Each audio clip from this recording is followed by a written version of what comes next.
Rules Committee will come to order. Good morning. I want to thank you for being here on such short notice.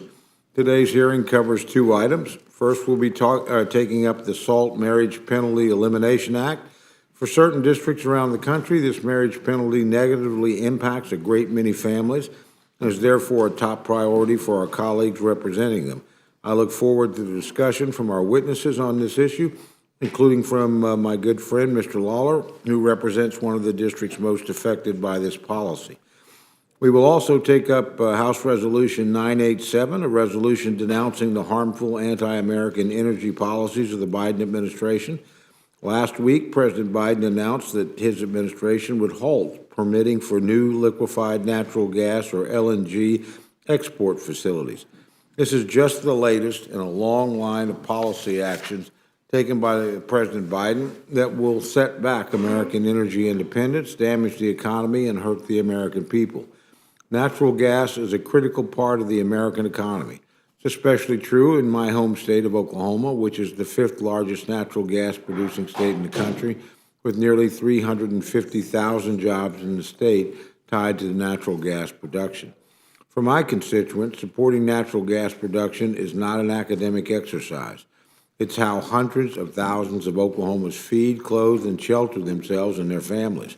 The same is true for countless Americans nationwide who make their living in the energy sector. I look forward to joining my colleagues in denouncing President Biden's harmful energy policies. I'll now yield to my very good friend, our ranking member, Mr. McGovern, for any remarks he wishes to make. Well, thank you, Mr. Chairman. As I was mentioning to you, that we're told that the President is up here for the prayer breakfast. I think what we need is not prayer, but an exorcism around here. I want to begin by asking a question. What the hell is wrong with this place? We're meeting at 8 o'clock in the morning, and the Republican leadership is making this committee irrelevant. We haven't passed a rule for a bill that has become law in 8 months. 8 months. 8 months of pointless meetings where Republicans have churned out nothing of substance. You pass bills to try to get them to you pass bills to try to get them to the president's desk, not because your own members are holding you hostage. I mean, this is absurd. And I thought to myself when I heard we would be using emergency procedures, I said, maybe we will meet on an actual emergency.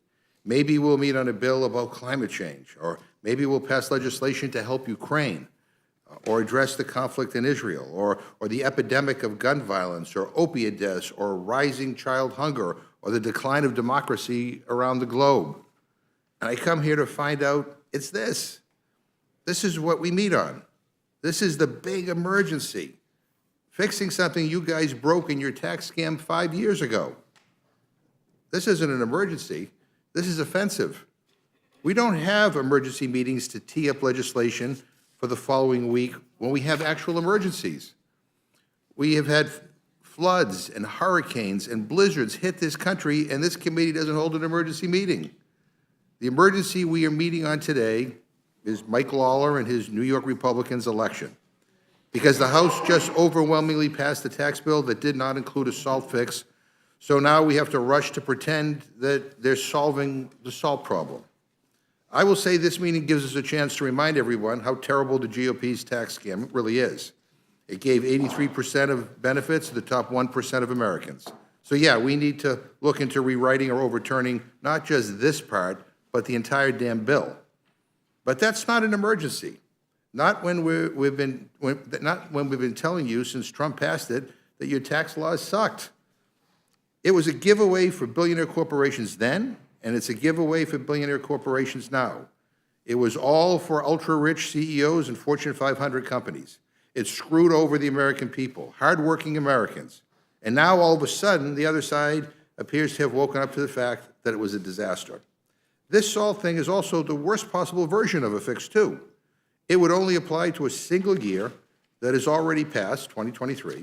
I mean, it's not even a good solution. I get it. It's tax season, and your constituents suddenly realize you screwed them over, and they're mad at you. Deal with it. That's not called an emergency. That's called the consequences of your own actions. And then, apparently, we're also looking at a resolution to denounce the energy plan of the Biden administration. is that truly an emergency too? A resolution that doesn't do anything? I mean, there aren't even words to describe how dumb and out of step this is. So, you know, what an absolute clown show this place has become under Republican rule. No vision, no plans, no platform, total chaos. Nobody knows what the hell's going on. And now we're following freshman Republicans over a cliff as they head towards November. What a shame, and I yield back. Without objection, any prepared statements that our witnesses may have will be included in the record. I'd like to welcome our first panel, Representative Mike Lawler and Representative Bradley Schneider from the Committee on Ways and Means. Representative Lawler, I welcome you, your testimony. I think it's your first appearance at the Rules Committee, so we're delighted to have you and look forward to what you have to say. Mr. Chairman, just, may I have, Certainly. yeah. So, Mr. Lawler's not on the Ways and Means Committee. Is there a Republican Ways and Means member going to testify? I mean, that's usually the way this works. Is the Committee of Jurisdiction, as a Democrat or Republican, is there going to be a Republican Ways and Means? He's testifying on behalf of the Ways and Means Committee. But he's not on the Ways and Means Committee. Correct. Yeah. All right. Okay, that tells you a lot, too. Okay, I yield back. I'd be happy to do that, but not solely in my discretion. Mr. Lawler, you're recognized for your testimony. Thank you very much, Mr. Chairman. It's an honor to be here today to consider a piece of legislation that is long overdue, the SALT Marriage Penalty Elimination Act. This bill would eliminate an unfair tax loophole in our current tax code, which penalizes married couples and prevents them from deducting the full $20,000 they deserve, instead of arbitrarily holding them to $10,000, despite the fact that two individuals are filing taxes together. This unfair penalty has had an immense impact on families across the country who have been double taxed for living in higher cost states. This legislation before us today, which I introduced as my first bill in the House, remedies the penalty and will provide millions in relief for families in New York's 17th District and billions in tax relief for families across the country. Some background information that may be helpful for further framing this issue for the committee. Fewer taxpayers deducted their state and local taxes in the 2020 tax year. Nationwide, 9% of taxpayers used the SALT deduction in 2020 as compared to 31% in 2017. This is a decrease of nearly 31.1 million taxpayers who didn't deduct their state and local taxes in 2020 as compared to 2017. While SALT deductions are limited to $10,000, the average amount of deduction decreased to $8,135 in 2020 from $13,400 in 2017. Additionally, and it's important to note, there was no cost of living adjustment built into the SALT cap. In New York State, 35%, or 3,418,300 returns of filers, took the SALT deduction in 2017. In 2020, just 10%, or 1,020,790 returns of filers took the SALT deductions. Some more pertinent information at the district level. In 2017 in New York 17, 47.7% of filers itemized their taxes. After the passage of the Tax Cuts and Jobs Act, this fell to 22.7% in 2018, to 21.7% in 2019, and to just 18.7% in 2020. As you can see, the SALT cap has had a significant impact on those filing their taxes and what they did or didn't receive in deductions. Beyond that, in my district specifically, residents are dealing with immense housing costs amidst near record high mortgage interest rates. In Rockland and Westchester counties, the top two highest property tax counties in America, according to the National Association of Realtors, the monthly cost of a mortgage was $1,000 more in 2023 than it was in 2022, and in Putnam and Dutchess counties, it was at least $800 more per month. In both instances, these are additional housing costs of almost $10,000 or more a year, and that is totally unsustainable. In addition, inflation is still severely impacting families in my district, and prices are up double digits since January of 2021 when President Biden took office. People having to pay thousands of dollars more a year in grocery costs and tens of thousands of dollars more a year in housing costs are making things unbearable across the country. But these issues aren't exclusive to my district. The increase in housing costs and increase in inflation is being felt nationwide. The single most important thing we can do right now to help the families bear this brunt is provide real, tangible tax relief, which this bill does. The one-year cost of this bill is approximately $8 billion, and the 10-year cost is just over $7 billion. This is a very minor expense while providing room for significant economic growth to communities like mine in the Hudson Valley and tax relief to families across the country. This is a pro-family measure which rights a wrong. This is ultimately about fairness. I'd like to thank my colleagues who joined me in this venture, specifically Congressman LaLota, Garbarino, D'Esposito, Molinaro, Garcia, and Harris, among many others, for their work with me in getting this bill in front of the committee today. I'd also like to thank Speaker Johnson for recognizing the importance of this legislation and for his help in addressing this issue. And lastly, I'd like to extend my gratitude to the committee, particularly Chairman Cole and his staff, for convening at this early hour to consider the legislation.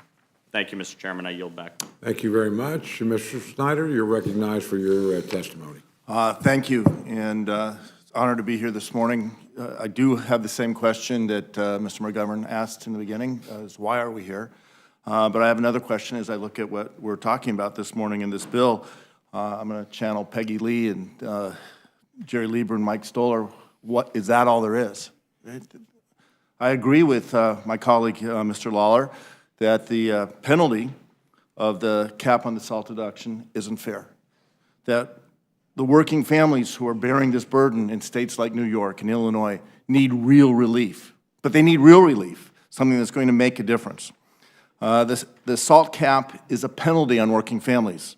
It is double taxation by the very principle. I've constantly been surprised, and we've talked about this in the Ways and Means Committee many times, is why my colleagues on the other side of the aisle want to penalize people, penalize communities. The communities where we live, in Illinois and New York, have made the decision to responsibly fund their local governments, to pay for parks, for schools, to pay for quality roads. They've made the decision to do so and to put the burden on the people who live and benefit from those. These are states that have high property taxes, may have high income taxes. And then, because of the TCJA, decision was made to tax those again, double taxation. It's not fair. We need, and I've been calling for, a full repeal. And I think if Mr. Lawler was serious, he'd be here in front of you asking for a full repeal of the SALT tax. But that's not where we are. What we're talking about is a small step for a 1 year looking backwards. And what we're talking about is doing this in a bill that was introduced last night with no time to read. We're sitting here 8 in the morning, having had no chance to consider it. There's no debate taking place on this, and we're just trying to rush it through. As Mr. McGovern said, rush it through to help the sponsors of this bill in their reelection campaigns. This bill is going to create extensive work for the IRS because we're looking backwards. It makes changes to tax year 2023, and if we look at our calendar, today is the first day of the second month of 2024. We have a bill we just voted out of the House that does give relief to people, that went through the Ways and Means Committee, that had a chance for a markup and a debate on the floor. And yet here we are talking about something that comes in the middle of the night. This makes no sense. And if we talk about the middle of the night, I'm going to quote Leader Scalise, comments he made as we were talking about the beginning of the rules package of this very same Congress. He quotes, I quote him rather, "Bills appear by dark of night, bills that nobody have read. They're 1,000 pages long, where members aren't even allowed to give input in committee or on the floor to address problems they know their constituents will face if these bills pass. Yet, the bills are passed because they are written in rooms behind closed doors by a small number of people not concerned about the consequences that will affect so many millions of people across this nation." We sit here today talking a bill written in the dark of night by a few people in a closed room that does very little to address a real serious problem. Double taxation is wrong. It's wrong in principle. It puts working families over a barrel. It makes it hard for people to get ahead. It's something that should have never been put in the first place, should be completely repealed. But to do a 1 year little thing does nothing, and to do it in this way is wrong. I yield back. Thank you very much. The chair has no questions, so I'll yield to my very good friend, distinguished Vice Chairman. No questions. The ranking member. Well, thank you. Mr. Lawler, was Was there a hearing on this bill in the Ways and Means Committee, or a markup, or? As far as I know, no. I know. Well, you're on the Ways and Means Committee. Was there, was there? no Okay, hearing. all right. Do we have a CBO score? As far as I know, no. Okay,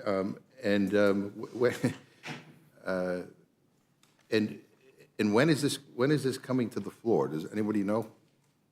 Is this coming up today? We're not doing this today, No, right? it's not coming up today. So, Monday, are we doing this, or does anyone know? That'll be up to the majority leader. Okay, since the chairman or no other Republican on the Ways and Means Committee is here, does the chairman of the Ways and Means Committee, the Republican chairman, does he support this? Do we know?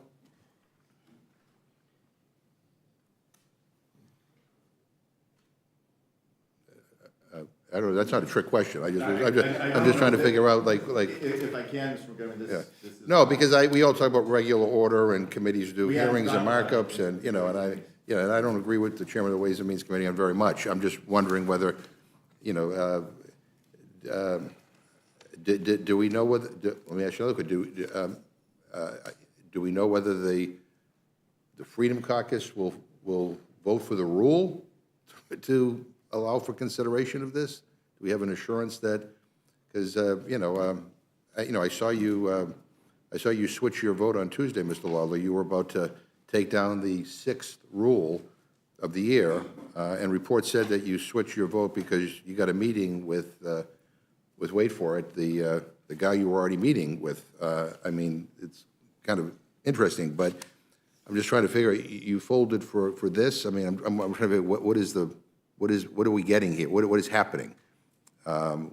We don't know whether the Republicans on Ways and Means support this. We don't know if the chairman supports this. We know it's not coming up today, but we don't know when it's coming up.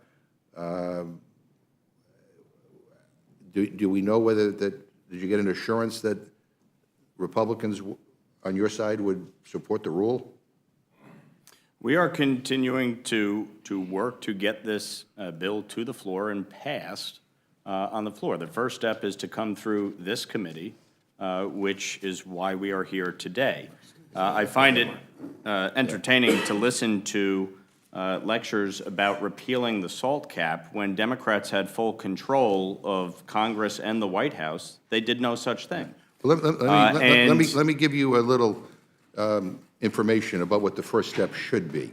Yeah. Right? The first step should be, the bill is referred to the Ways and Means Committee. The first step should be a hearing in the Ways and Means Committee, and then there should be a markup. We're not the first step. So I just want to set the record straight. And so this is not, to say this is the first step basically kind of undermines, the committee system here. Mr. Schneider, when is the first time you saw this bill that we're dealing with here in the Rules Committee? Last evening after we voted on the tax bill that went through the Ways and Means Committee for markup. And just for the record, is this bill paid for, and how is it offset?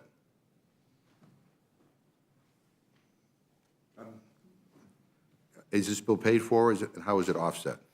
The bill is not paid for. So there's no offset, okay? When Democrats voted to raise the SALT cap in 2019, it was offset, just for the record. We did. And this was expected for tax year 2023. And I know that Ways and Means Democrats worked tirelessly with the IRS to ensure the child tax credit expansion could be implemented as soon as possible. Mr. Lawler or Mr. Schneider, do we have any assurances from the IRS that they could administer these changes for the filing season? Have there been formal discussions with the IRS on that? Well, as with the bill that was just passed, we are amending tax year 2023, so there would be no indication or reason why they wouldn't be able to adjust this. I would also note that my colleague, Mr. D'Esposito, previously presented my original version of this bill to the Ways and Means Committee in a hearing. So there has been discussion about this bill. This bill was introduced in January of 2023.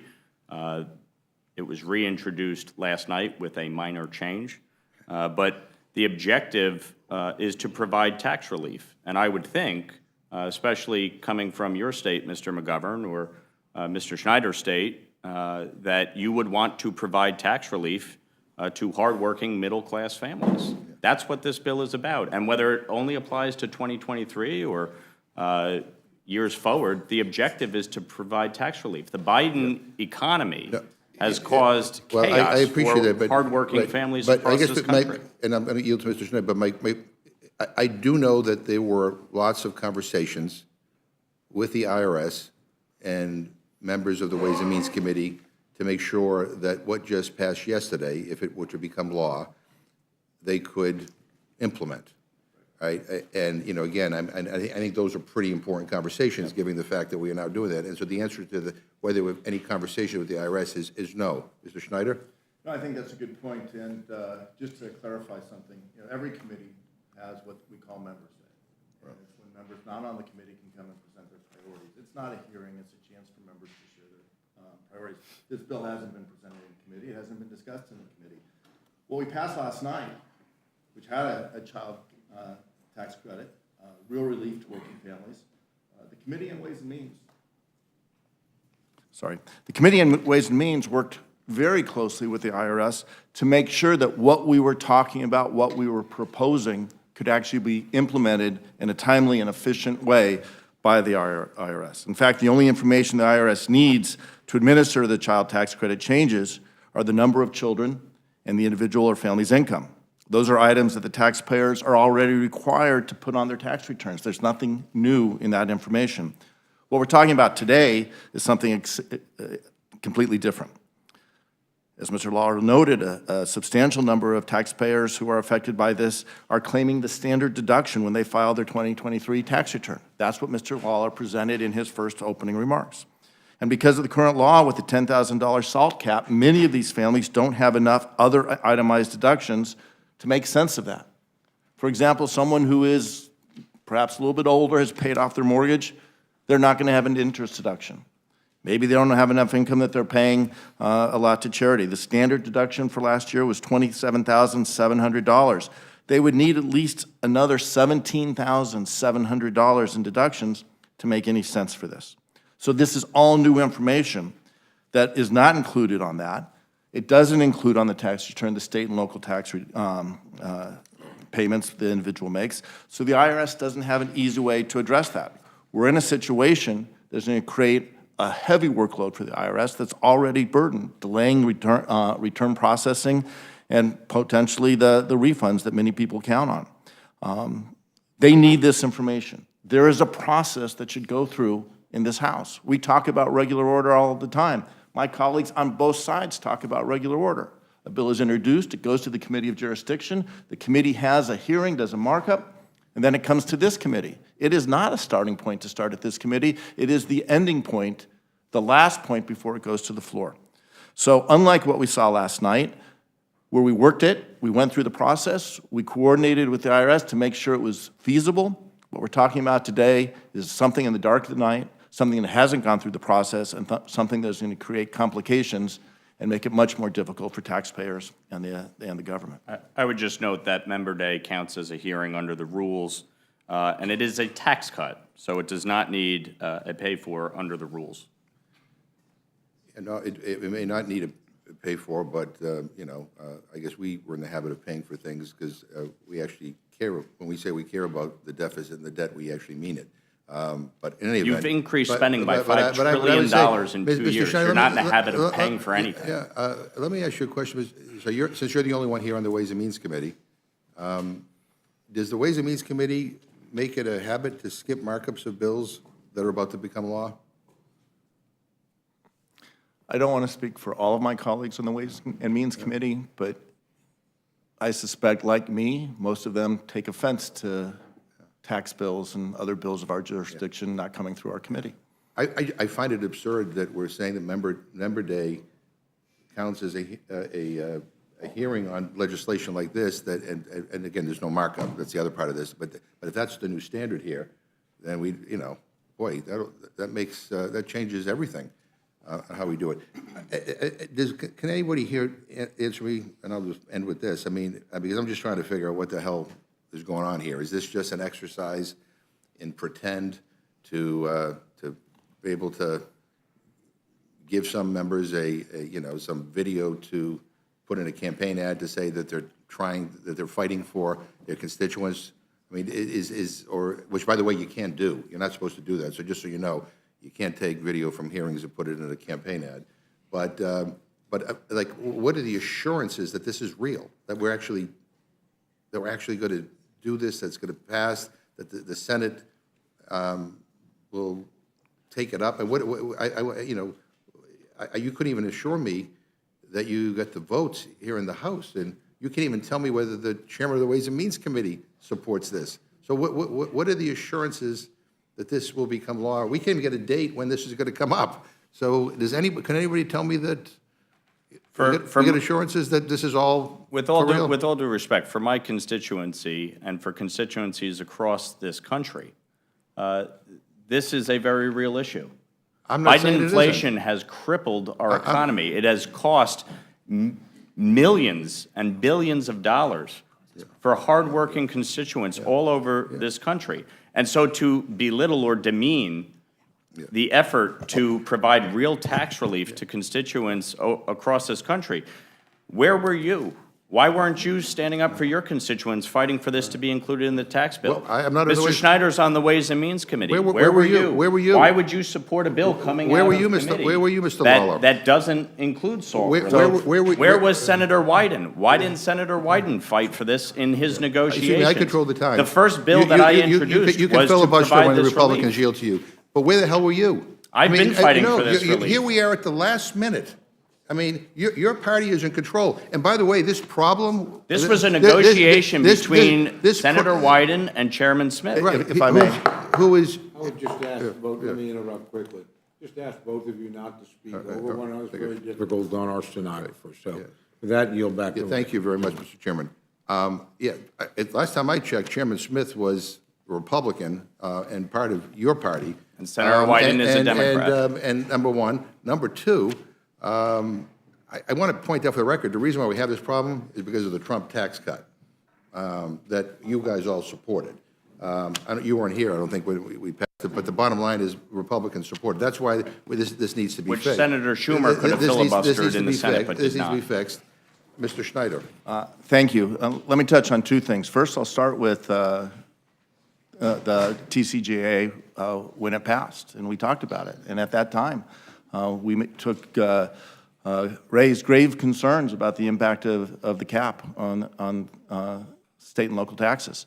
It affects the people I represent, the people Mr. Lawler represents. It affects them in a very adverse way. Illinois is one of the states affected by it. We tried to fix it then. Voters were upset. We can talk about politics, but two of the Republicans that were in Congress at that time lost their races in the subsequent election. I was there. I watched the debates. Much of it was about the impact this cap was going to have on working families in Illinois. And I think that's instructive on why we're seeing this today, because lessons can be learned. And my colleagues on the other side of the aisle, I believe, understand the impact the SALT cap is having on the people they represent. As far as why wasn't it in the bill that came to the floor last night, I can answer that. And this is where markups matter. We had a markup in Ways and Means. We introduced an amendment to add real relief from the SALT deduction cap in that bill. Democrats voted for that. My Republicans colleagues, who are the majority, voted against it. It did not make it into the bill. Why? Because the Republicans voted it down. It was real relief. It wasn't just a one-year, let's do a little bit tiny thing here. There was real relief there that would make a difference for families, not just 1 year, but going forward, something they can plan for. That's what we need to be doing. So there is a process that should be in place. It's defined in the rules passed by the Congress, passed by the majority in January of last year, that were ignored in this case, and we're coming to the Rules Committee for a piece of legislation that does very little, introduced in the dark of the night, with uncertainty whether it will even come to the floor or pass. Right. As you And said. again, to be clear, I mean, the Trump tax cut that created this current mess. So we can try to blame Joe Biden all they want, but this was a deliberate issue in the Trump tax Mr. cut. Schneider, just Am out I of right? curiosity, how did you pay for your amendment? in Excuse the me, Ways that's and not the way, Means? we don't, I mean, I know that you could be on every committee, but you're not on the Rules Committee. Right now, you're pretending you're on the Ways and Means Committee, but that's not the way we operate here. I'm sorry, Mr. Schneider.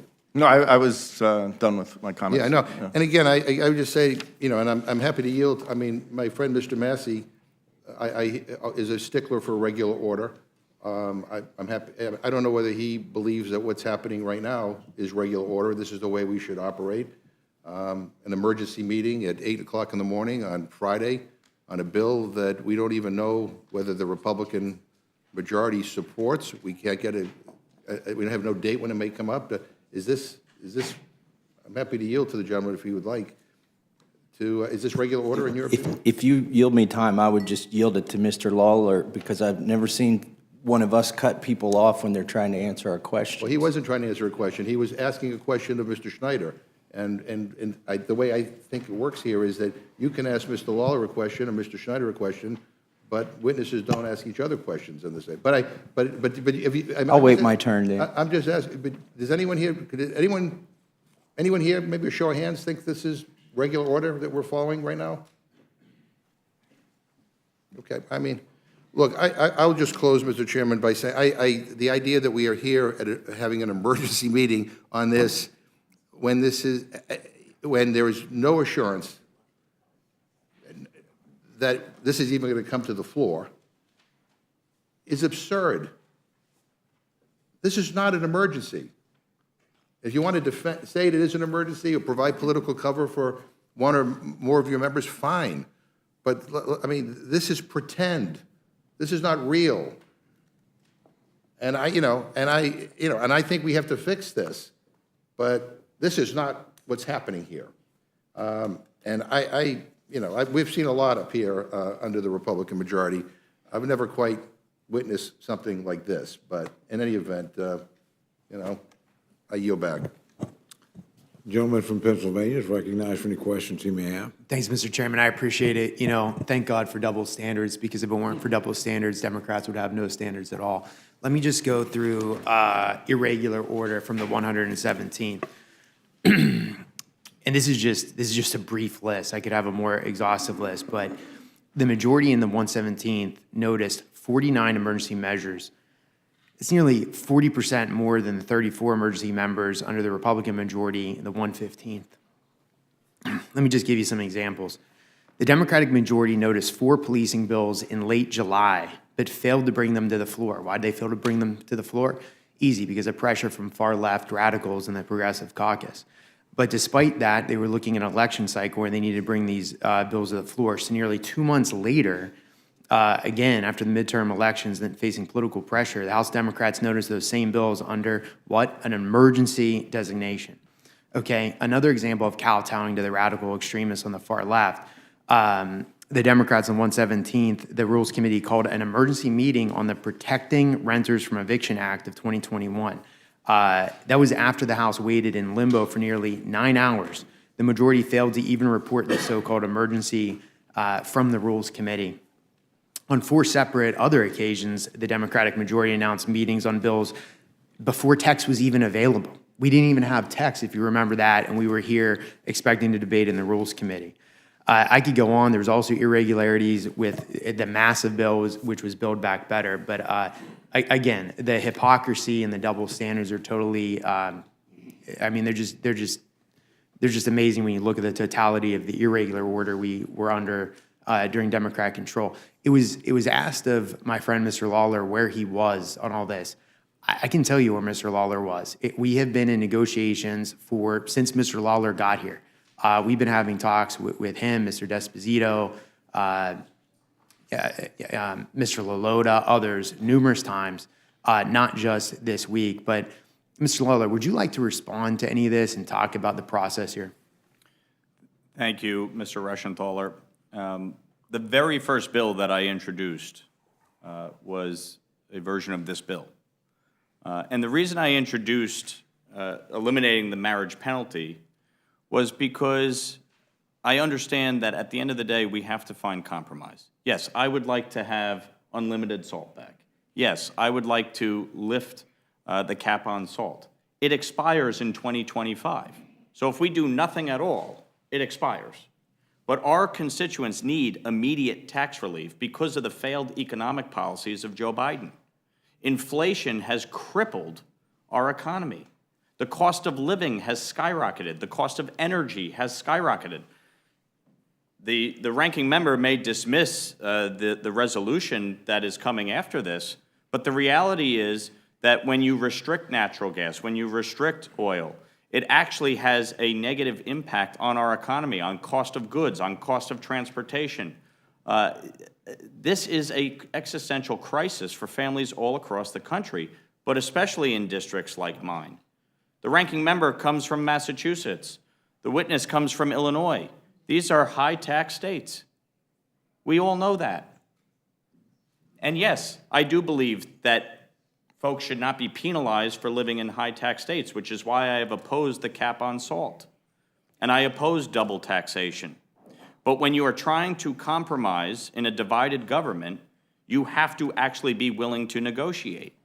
And this is what has been negotiated between myself, Mr. Lalotta, Mr. D'Esposito, Mr. Garcia, Mr. Harris, Mr. Garbarino, with our colleagues on Ways and Means, as well as with leadership. I would have preferred this be in the bill.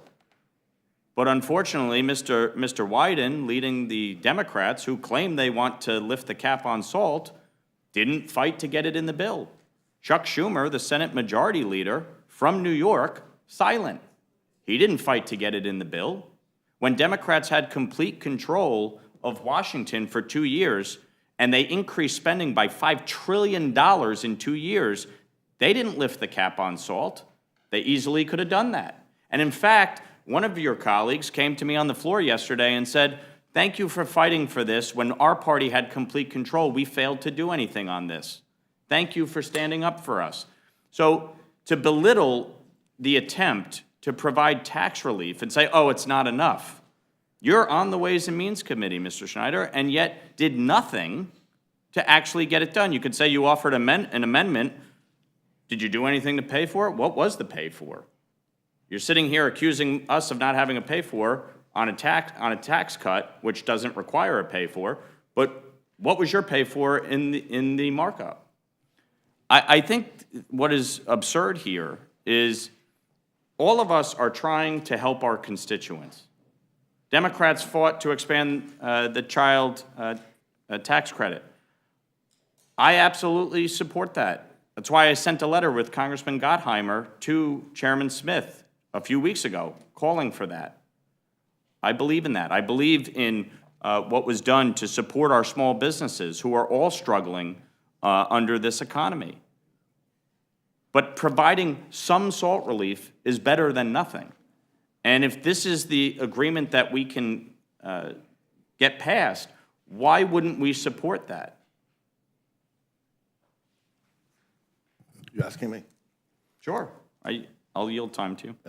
I'll tell you since the, If it's, All due respect, the gentleman from Pennsylvania decided to yield the time. thank you, Mr. Reschenthaler. Since 2017, I've been fighting this. I've worked with my colleagues on both sides of the aisle. We formed a bipartisan salt caucus to try to repeal it completely. We've talked about raising the cap to $100,000, to $80,000, to $60,000. We've talked about addressing the marriage penalty. I'm not saying what you're talking about is the wrong thing. What I'm saying is a 1-year retroactive change? Why aren't you fighting for 3 years until it expires? This seems like the least possible raising of a little finger to fight for your constituents. I come from a different place. I'm going to do everything I can, to do all I can to fight against what I consider an unfair tax, a double tax on working families. And that's what this is. It should be repealed completely. But certainly, working families deserve more than a 1-year de minimis sop that is a compromise made on the floor in the middle of the night. again, at the end of the day, if this is what we can advance forward, that is better than nothing. And I would hope that all of my Democratic colleagues, especially from high-tax states, would support the effort. This is a two-page bill, by the way, that was introduced 13 months ago with one minor edit. So this is not some 1,000-page bill. This is not something that is hard to discern. It is something you have said you have been fighting for, so certainly you understand the issue. And I would just hope that you would support the effort here, because any level of tax relief on salt is better than zero tax relief on salt. I agree, anything is better than nothing, but I'll go back to where I started. Is that all there is here? I just want to, oh, I'm sorry, Mr. Stein, I didn't No, mean to just cut one you year. off. No. Yeah, it's amazing, this newfound fight for salt from the left. You know, in the last Congress, there were numerous opportunities to do this. Again, as you said, Mr. Lawler, the Democrats controlled, of course, the White House, the Senate, and the House. There were also numerous opportunities to get salt done. It could have put it in Build Back Better, could have put it back in the IRA, could have put in a standalone, numerous opportunities. But now all of a sudden that you're pushing salt, now there's fight. It's quite amazing. I just want to end by thanking you for all your work on this. I know you put in hours on this, you and your colleagues, and well done in your first time on the Rules Committee. With that, I yield back. Thank you. Gentlelady from Pennsylvania is recognized for any questions she may have. Thank you, and welcome to our witnesses to this special emergency session of the House Rules Committee. Most Americans are probably wondering what emergency we are here to address. They might think we're here to pass policies that promote safer communities, better health care, good-paying jobs, or that we're here to pass overdue budget bills or support our national security and our allies abroad. They would be wrong. We're meeting an emergency session to consider two bills. The first is designed to provide a tax break to wealthy New Yorkers, and the second is designed to bash Biden administration policy. It is fair to ask why these bills were brought up under emergency proceedings, and the answer isn't pretty. It's an election year, and as our Rules colleague, Mr. Roy, so eloquently pointed out a few weeks ago, under Republican leadership, this Congress has done nothing of substance, and our Republican colleagues need something to go home and campaign on. So that's what we're going to do here today. Declare an emergency, do nothing, and then go home and campaign on it. We're meeting on an emergency basis for two bills that were only introduced less than 24 hours ago. They're going absolutely nowhere. The ink isn't even dry. With respect to the SALT bill, it's been noted that the bill was introduced last night with perhaps minor additions, but we really don't know what's in the bill, what the impacts are, as Mr. Schneider has suggested, because it hasn't been through committee process, it hasn't been through a hearing, a markup, there hasn't been the opportunity to amend it. There's no CBO estimate, but past CBO scores have indicated that poorly designed SALT bills would add billions to the deficit, as has been conceded. There's no pay for. And this one seems to be likely to create an administrative nightmare for the IRS because it includes a lot of, it would require a lot of data that's not commonly collected. So I would not call SALT deductions an emergency or a partisan resolution. I do have a lot of concerns about this bill. As has been noted, it hasn't been negotiated. It hasn't looked at what the impact is going to be. Just in the very short time we've had it, I noted 3 features of it which do cause concern. First, it's only available to people who itemize their taxes. So by definition, this is going to be people who make over $100,000. That's not going to be useful to the vast majority of my constituents. The second point is, as has been noted, it only applies to taxes filed this year, or for 2023. So it will give a benefit in 2024, which of course is an election year, so I think we all understand the reason for that part of the bill. And the third feature is that it only benefits married couples. Now, I know it's been framed as removing a marriage penalty, but census data shows that the demographics with respect to marriage have changed a lot in this country. and in particular, that fewer black people than white people are married. So I would have some questions about the disparate racial impact of this bill. The bills presented this morning are consistent with the course of conduct we've seen from the Republican majority this term. They claim a crisis, they do nothing or give a tax break to the rich, and then they leave town for a long weekend. So I can't support this bill, and I would yield back. Thank you. Gentlelady from Minnesota is recognized for any questions she may have. Gentleman from Colorado is recognized for any questions he may have. I thank the chairman and thank both of the witnesses for their testimony. I would echo the remarks of my colleagues, of the ranking member and of the gentlewoman from Pennsylvania. This hearing is nonsensical. The notion that we would consider this bill on an emergency basis, a bill that was introduced last night, a bill that has had no legislative hearing, no witnesses, no markup, no CBO score. That's your emergency?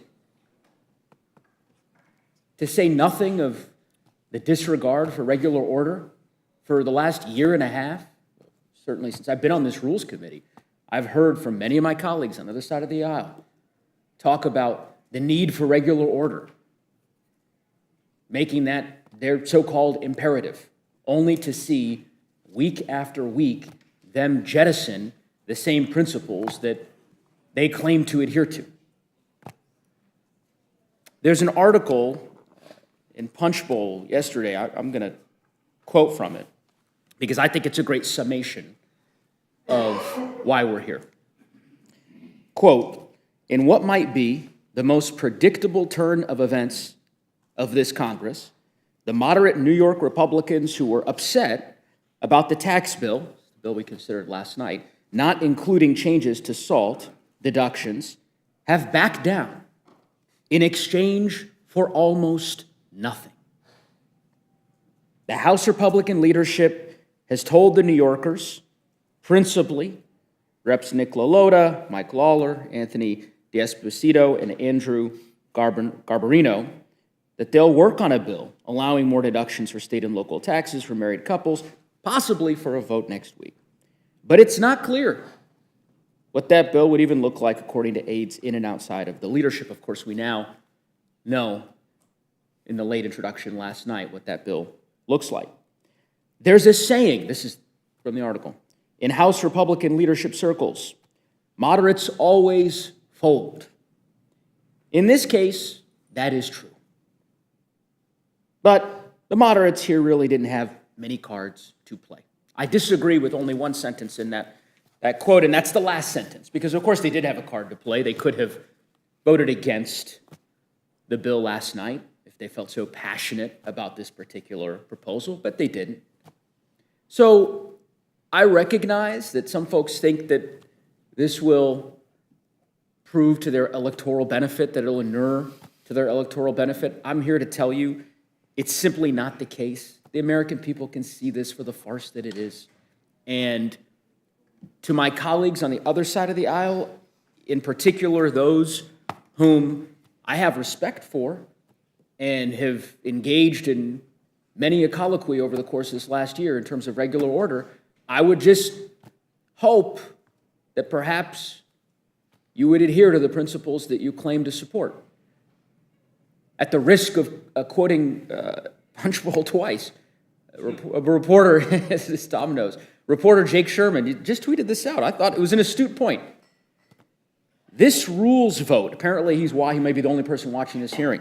Some wealthy folks in New York, I guess, but this rules vote on SALT is a true test of whether Rep. Ralph Norman, Rep. Thomas Massey, and Chip Roy Texas, or their Twitter X handles, are true adherents to regular order.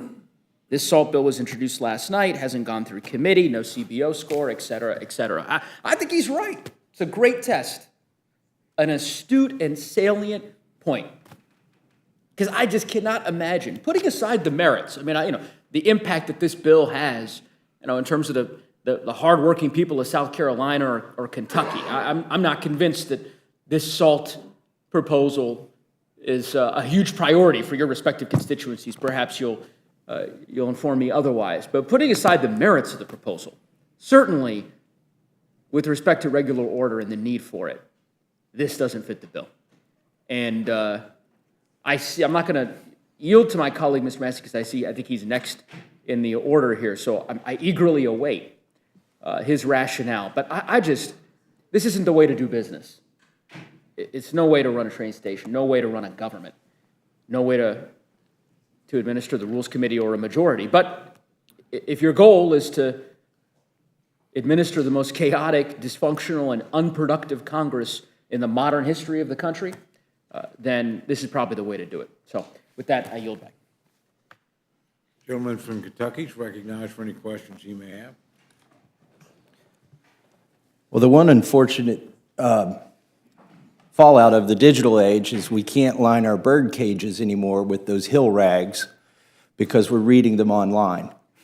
And I don't know how, you make decisions in Colorado and elsewhere, but in Kentucky, my constituents would be very disappointed if I sit here on Twitter and look at some reporter who makes his money by making the most outrageous headlines and tweets and then deciding to vote based on that. Or also back in Kentucky, nobody knows what Punch Bowl is. I represent 750,000 people, and if I sat here and quoted a Punch Bowl, they would think it sounded ridiculous. So whatever was quoted there plays no part into my decision here today. I'm disappointed in where we're at. I really am. The way this should have been dealt with, and I think Mr. Lawler deserves a fair chance. He deserves a say. You deserve a debate in this whole tax policy thing.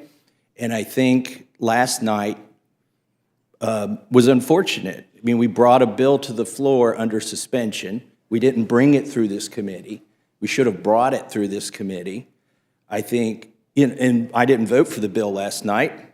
It's going to increase the debt. There was some discussion earlier about some pay for, and the Democrats may have had a pay for to solve this problem. When we talk about pay fors here, we talk about reducing something that's not paid for in exchange for spending some money that's not paid for. And the pay fors are all mostly just a joke, frankly. So I also don't get too caught up in pay fors. I try to look at what the actual impact on the debt is. And I can tell you, unfortunately, the bill that passed last night is going to increase the debt. There should have been more debate on that. We should have brought that. It's a pretty comprehensive tax bill. We should have brought it through this committee. We really should have. And we should have allowed Mr. Lawler an amendment on that. He should have been allowed a debate in the Ways and Means Committee. And I think it's unfortunate that our chairman of the Ways and Means Committee is not here to talk about this. I would love to hear the chairman of the Ways and Means Committee tell us what he thinks of this so that we could have a fulsome debate about this and how it relates to the bill that we passed last night. But we don't have that. So I think this, we're in an unfortunate situation. The chairman of this committee is doing and has done his best in this situation to accommodate what outside of this committee is a broken process. I think inside of this committee, the drafting of this rule, in times before, we would have done it a lot differently and not nearly as well. So this rule is, I think, as good as can be under the situation, but the situation is unfortunate. And if I could talk about the policy a little bit, and then this would be the part where I disagree with Mr. Lawler, and he and I understand that and have respect for each other's positions. I believe it's bad policy. It was good policy when we capped the SALT deduction in the Trump-Pence tax bill. That was good policy. And it was proposed as one of the pay-fors for some of the other stuff, as we're talking about pay-fors here. But one of the ways I look at the SALT tax is people in New York, because their taxes are high, they get to pay less federal tax versus somebody in Kentucky making the exact same salary, let's say.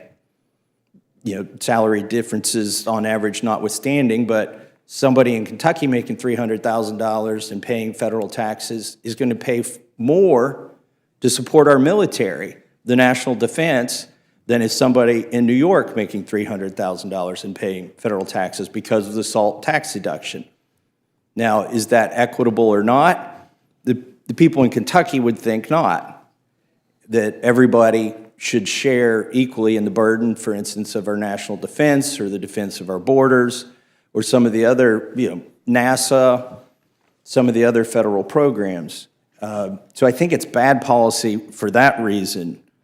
It actually encourages in the long run. I know in the short run there's benefits to people from New York and California and New Jersey, but in the long run there's a perverse incentive for those states to raise their taxes even more. Makes it easier for those politicians to get away with it. And I know Mr. Lawler opposes those tax increases very much so. So, and then finally, the bad policy here underlying, and I know we're here to talk about procedure, not policy, but we always do talk about the policy of the underlying bill. It's going to increase the debt.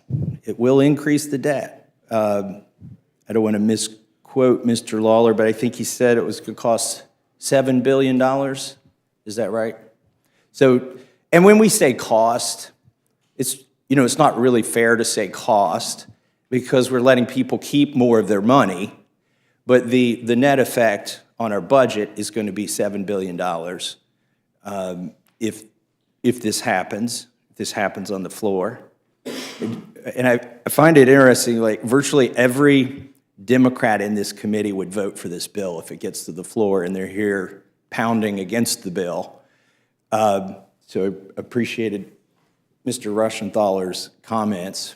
I won't repeat them, but this is something the Democrats will vote for on the floor. The question is, will they vote for the rule on the floor? And I think that's where we're getting in trouble here, is I disagree with bringing this bill in front of this committee at 8 a.m. because, and I understand the frustration of the people from New York and why they got to where they got to, which is they suspended the passage of a rule that had nothing to do with this bill for a moment in time in order to get the attention that they were not given, the due attention they were not given in the Ways and Means Committee, the due attention they were not given by bringing that rule through this committee and allowing them to have an up or down vote on this issue. It's unfortunate that they got to that point and they engaged in suspending the passage of a rule in order to cause this meeting, but here we are. And the question is, do we reward that? And this is, these are the things that I'm weighing. Do you reward somebody who threatens passage of unrelated legislation with a hearing on the topic that they care about and their constituents care about? And it's unfortunate if this chamber, and by chamber I mean the House in general, not the Rules Committee. I think we're doing the best in a bad situation right now. But it's unfortunate in this chamber that we're kind of at that point where people feel like they have to do that. And it's because we didn't have regular order on that tax bill that we are here trying to create a substitute for regular order. That's exactly why we're here. We didn't do a rule on the tax bill. Should have done a rule on the tax bill we passed last night. Could have weighed things. We could have possibly come up with some kind of compromise where, don't want to call it a pay-for, but where the Democrats give up a little bit and the Republicans from New York get something and the overall impact on our budget could have been less. We didn't do that. I should have been here doing that.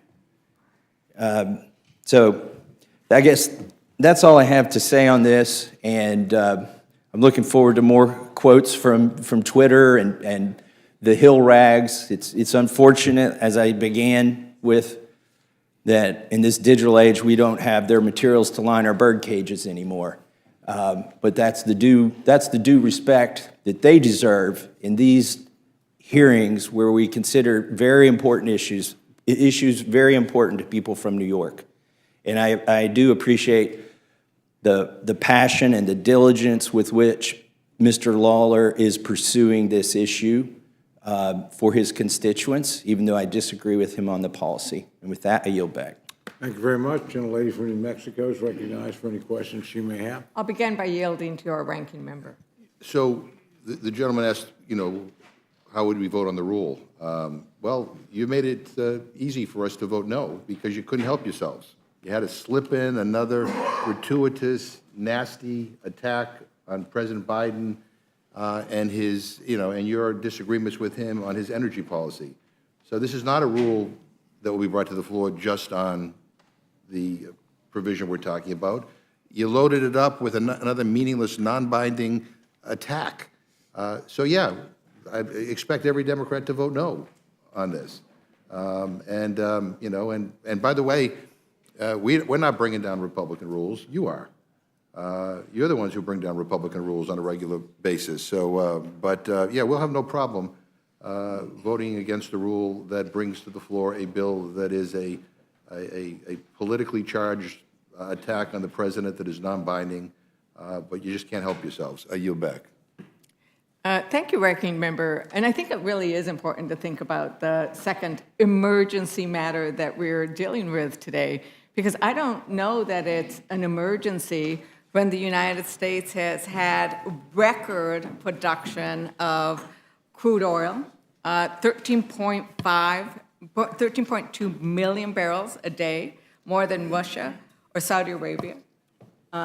Oops, that's the next one, right? So we'll get to that, but that's the other thing, right, is that this is not an emergency, but what we are dealing with is a lot of statements that seem to be the opposite of what reality is. And so I really appreciate the representative from Kentucky's feeling of discomfort over this process.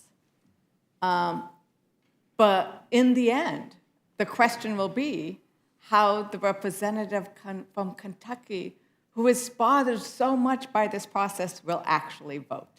And it is the vote that will say whether this process is endorsed, not whatever is in Punch Bowl. What is the final vote?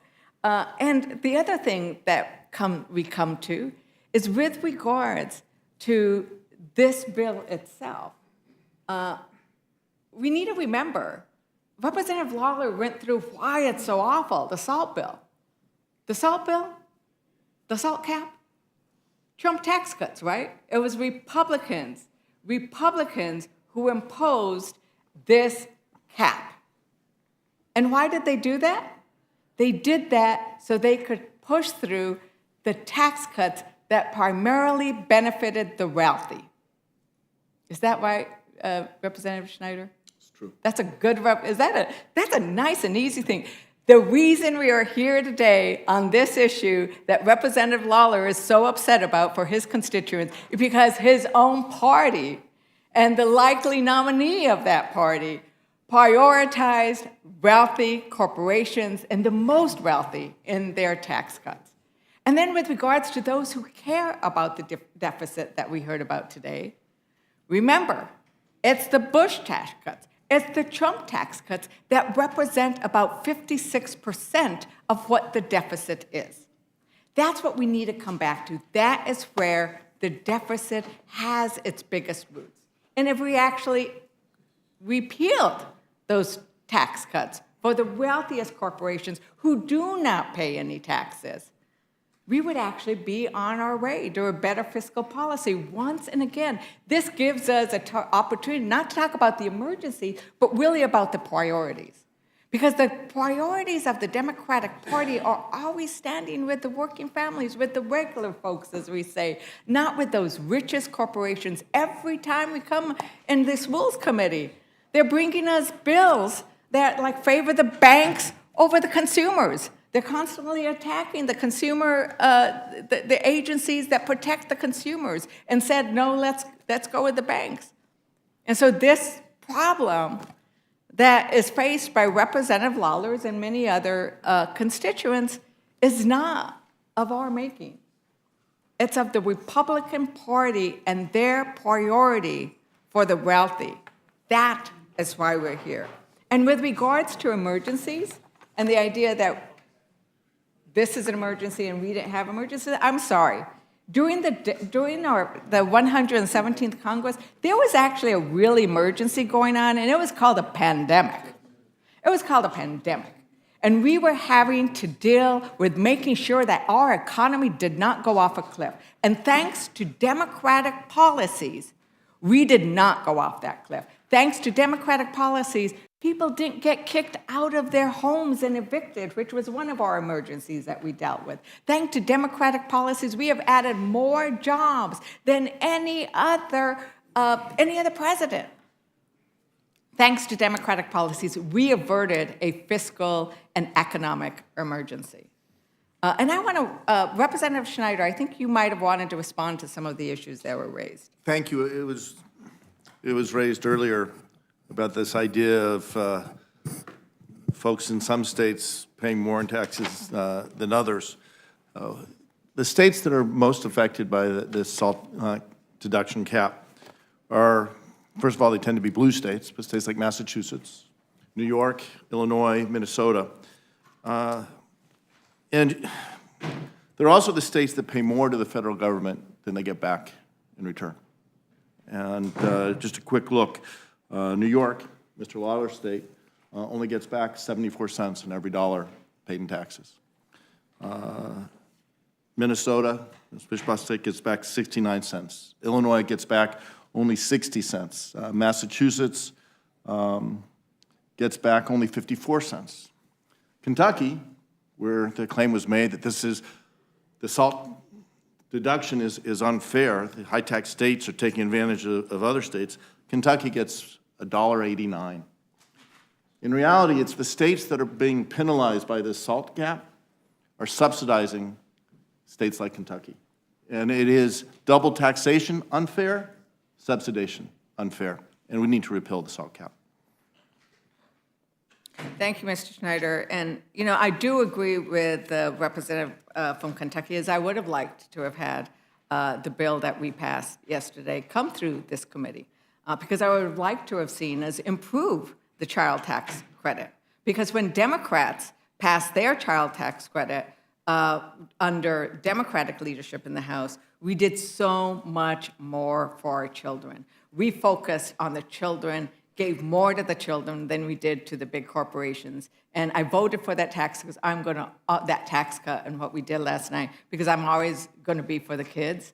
But just difference in priorities, what we did when we were in control, the kids got a whole lot more. We brought a lot more children out of poverty. And I look forward to the day that we get the gavels back and we actually bring many more children and make a bigger tax cut for middle Americans and low-income Americans than we did last night. So that I do agree with my Kentucky representative.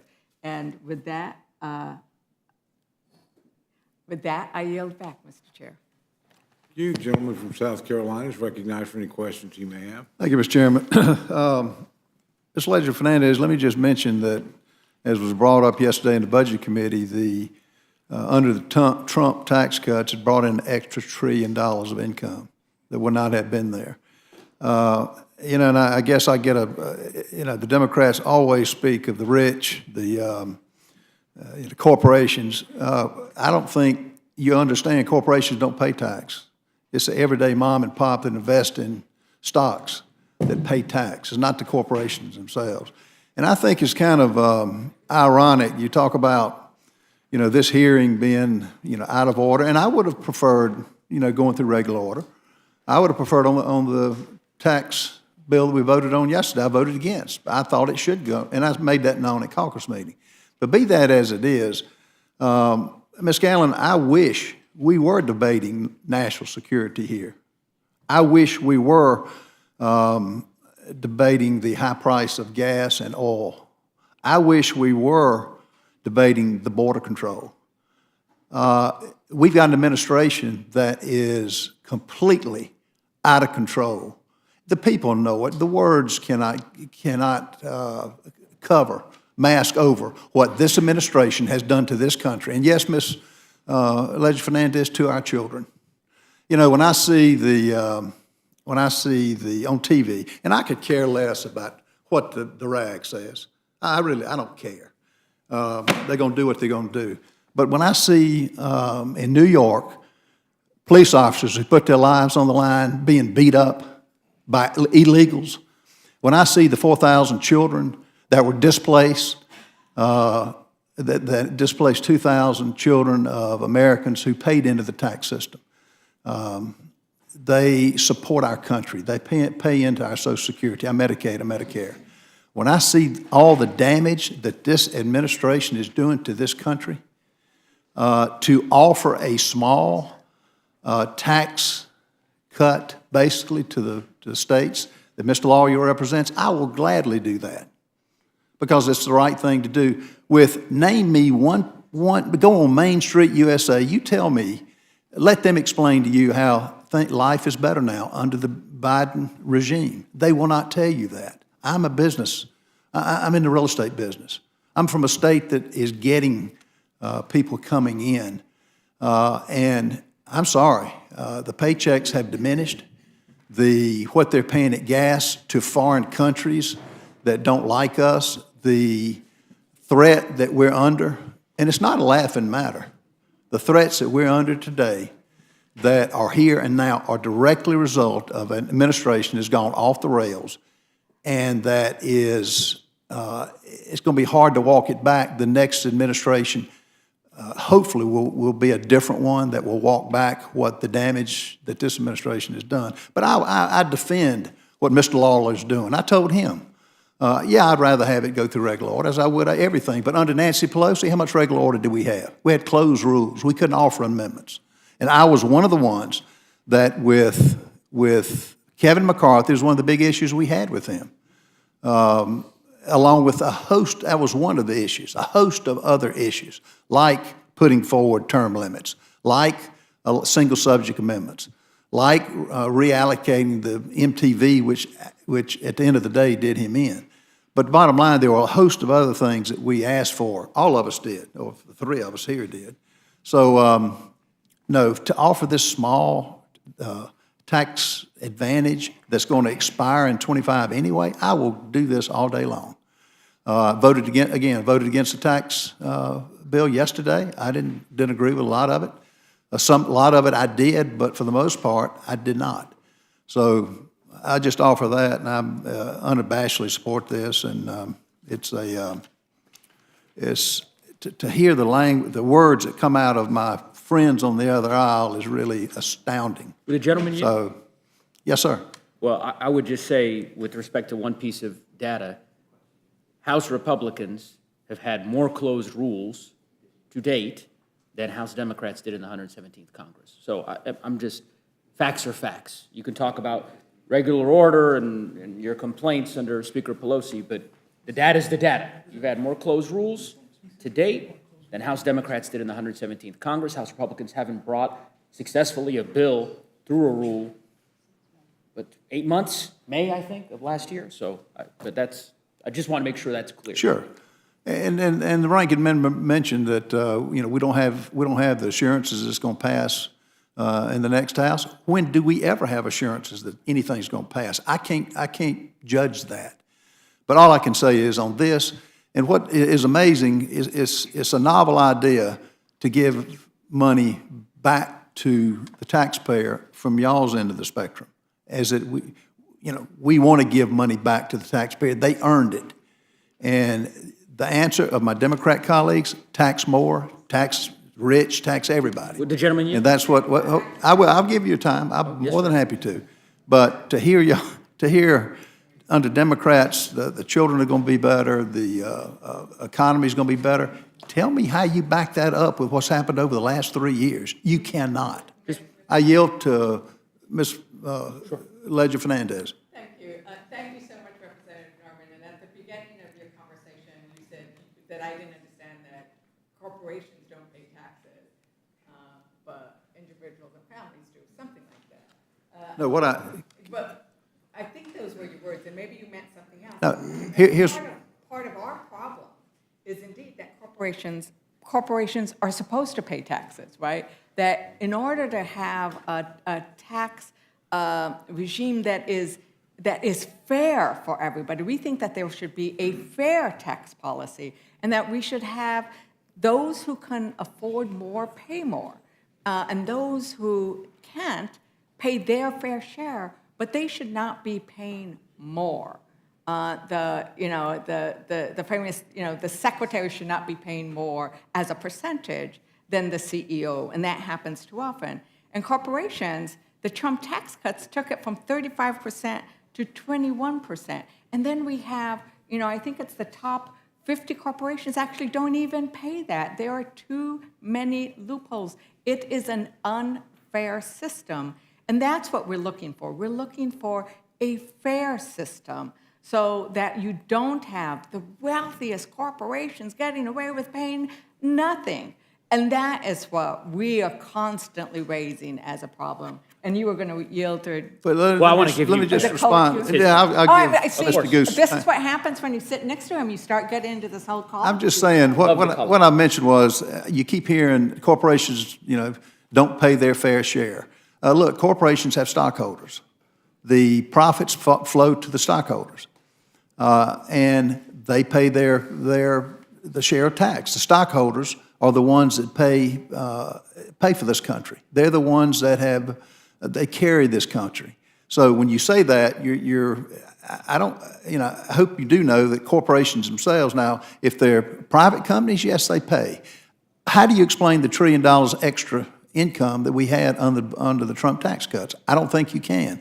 What you're talking about is socialism. Government run everything.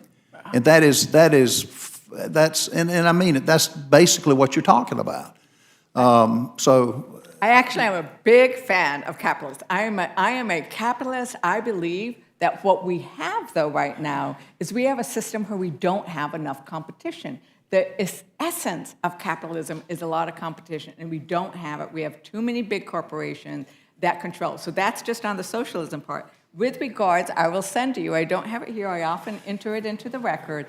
There is actually a good analysis that has been done that shows that the Trump tax credits, while more money came in, it was below the projected revenues. So their projected revenues fell and less money came in, and those tax cuts have not trickled down. But that's another, we have gone beyond. I want to just talk about this. I'd like to yield to Mr. Neguse. I think the gentleman, I just had one question about the bill itself. It sounds like you're supportive of it. I think you described it as a tax cut, for certain folks. Small tax tax cut of relaxing this, the cap, right, on salt. And it sounds like you support that. Why did you cap it in the first place? Let Mr. Lawler. Well, no, I was asking, you were in Congress. I wasn't. I supported the cap. But we were That's not. what I'm saying. Why did you, it sounds like you support relaxing the cap now. You're saying you want to do a tax. But then why did you vote when Donald Trump proposed to cap this in the first place?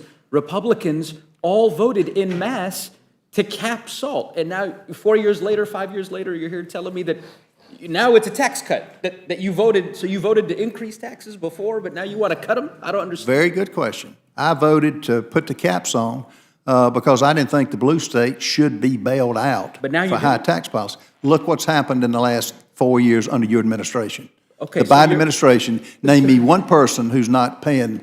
The Americans are suffering, and it's not just the blue states, Mr. Goose. It's all over the country. That's why the situation has changed. So that's very easily explained. All right. I think I yield back to the gentleman. Appreciate it.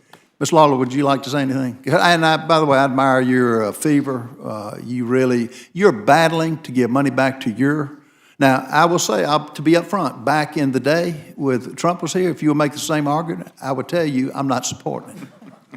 So, No, look, the cost of living has gone up exponentially in this country in just the last 3 years. When you increase spending by $5 trillion in 2 years, and you create record inflation, and the cost of goods and the cost of housing goes up, the people are struggling under the $10,000 cap. I want to make a few points. Number one, SALT applies to everyone, not just New York, not just California, not just Illinois or Minnesota or New Jersey. It applies to everyone. This is not targeted just to these blue states. Everyone qualifies for the $10,000 cap, everyone. So the issue is that married couples are being penalized because if they file jointly, they are only qualified for $10,000. That is why I introduced the bill, to eliminate the marriage penalty, which exists. There are multiple marriage penalties within the tax code. This is but one of them. But in my opinion, this will provide immediate tax relief. I would also note, this is not about wealthy New Yorkers. Number one, we put an income cap at $500,000. Number two, you have firefighters, police officers, teachers supporting lifting the cap on SALT, because in areas like mine, where we pay the highest property taxes in America, where we have high income taxes, where we have high business taxes, people are struggling under the weight, under the cost of this. This is about providing relief to working families, middle-class families. And I just find it alarming that we have people on the Democratic side who often talk about the need to provide relief for middle-class families, that they would belittle or oppose this in any way. Now, I've heard from the ranking member that this is about my election or the election of my colleagues. I've won twice in 2-to-1 Democratic districts. I'm not worried about winning again. My constituents know who I am. They understand why I'm here. They sent me here for good reason. The reason we won and the reason we're in the majority is because of the failed Democratic policies in states like New York. High crime, high taxes, a migrant crisis that Eric Adams, the mayor of New York City, said is destroying the city. Why? Because of sanctuary city policies or refusal to cooperate with ICE, using billions in taxpayer money to provide free housing, free clothing, free food, free education to illegal immigrants, while cutting state school aid to hardworking middle-class families. I am trying to provide tax relief for them. It's why I supported the bill last night. It's why I fought from the moment I got here to get SALT relief. We should all embrace that. The taxpayers are struggling in this country. well, not only struggling, particularly in New York, since and a lot of it is self-inflicted wounds with sanctuary cities. I hope y'all will take care of the ones that supported that and get it back on the financial track. There is nothing free in this country. Everything has got a cost to it. And so I hope you will correct that and use this. And it may be top secret, but I'm gonna vote for this. The body needs to be able to vote for this. I'm gonna vote for the rule, and we'll see how my Democrat friends, how they do on that. Now, after we get it to the floor, and it's before the whole body, which they deserve a right to vote, since it's not offset, I'm voting against it. I'm telling you that. And I told Mr. Lawler that. But he is fighting for his people. He is fighting to give them money back under circumstances that were directly related or the cause of what this administration is doing to this country. There just happens to be they're suffering more than any. The license plates I have in South Carolina now, New York. California is a close second. You're having a mass exodus. Why is that? Because of the policies. And this is a small, and I've told my friends on both sides, this is a small thing to do to help the people, his constituents that he's fighting for. I yield back. Gentleman from Texas, recognized for any questions he may have. First, let me just say I would associate myself to remarks of the gentleman from Kentucky and South Carolina about my appreciation for what you, Mr. Lawler, have been doing and trying to promote what I think is most obviously to anyone viewing a sincere belief and effort to represent your constituents here, which is what we're supposed to do in our Republican form of government, and fight for them and what they're telling you that they care about and what you see that they care about. I think, as the gentleman knows, I've been working as much as I know how to work in recent days and over the recent months to try to figure out how to answer this particular question for you and for some other colleagues. And I'll admit here in front of God and this panel and everybody watching that I'm conflicted. I'm conflicted because I want you to get the vote. I don't believe this is how we should be doing it. I believe, like the gentleman from Kentucky, that we should have had a more open rule on the tax bill that we voted on last night. I believe we should have had amendments and had the ability to let this play out and let people figure out where we were going to end up on some of these. I don't think we've had as many what you might call open or at least structured rules, quasi-open, whatever you want to call it, as we should, this Congress. I do believe that we had moved a good number of things in a good direction for a while in terms of, we had 1,100 votes on amendments, and my colleagues on the other side of the aisle would say that they didn't get all the ones that they want, and I get that, and that's how this works when we go through the process, but could be better, could be worse. But yeah, I think, we had 10 appropriations bills get out of committees, 7 that got off the floor. I think some things were moving in the right direction, and unfortunately that came to a halt. And so now we're doing everything essentially by suspension of the rules. I mean, that's pretty much all we've done since, November 1, effectively. And so that's what we did last night. We passed a massive tax bill by suspension of the rules. By the way, on a very bipartisan basis. I mean, I do want to point out that more Democrats than Republicans voted last night for a bill that had massive tax advantages for corporations. That's just true. 180-something Democrats, 170-something Republicans voted for that bill. And I voted against it for reasons that are well publicized last night and on the floor and otherwise, about my concerns about the child tax credit, its expansion, its applicability to parents who are here illegally, who have children that were born here. And we can debate those policies, but it's just fact is we just did it on suspension. People say, well, why would you claim time in opposition to the bill? Well, because somebody should. Somebody should. What happens in this town is we do things like that, and you go down to the floor, and then there's two parties, and they bring it up together, and then they split the time, and then it's just share the time, and there's a kumbaya, and everybody does their 1-minute speech, and then they send it out to constituents. Which constituents? I don't know, the K Street constituents, and say, look, we got your expensing, we got your R&D, we got your interest deduction, and then the average hardworking American out there is going, what the hell did I get? That's the truth. And we didn't have an open process, we didn't have amendments, we didn't have the ability to make changes that we ought to do for the hardworking families out there. Meanwhile, I have to oppose the bill for the reasons I explained last night on the floor. So now here we are, and we've got to make a decision about this. And if we're going to have a debate about SALT, then we ought to have a debate about SALT in the context of all of the other issues. I think it's important to have this debate about the essentially marriage penalty, if you will, on this.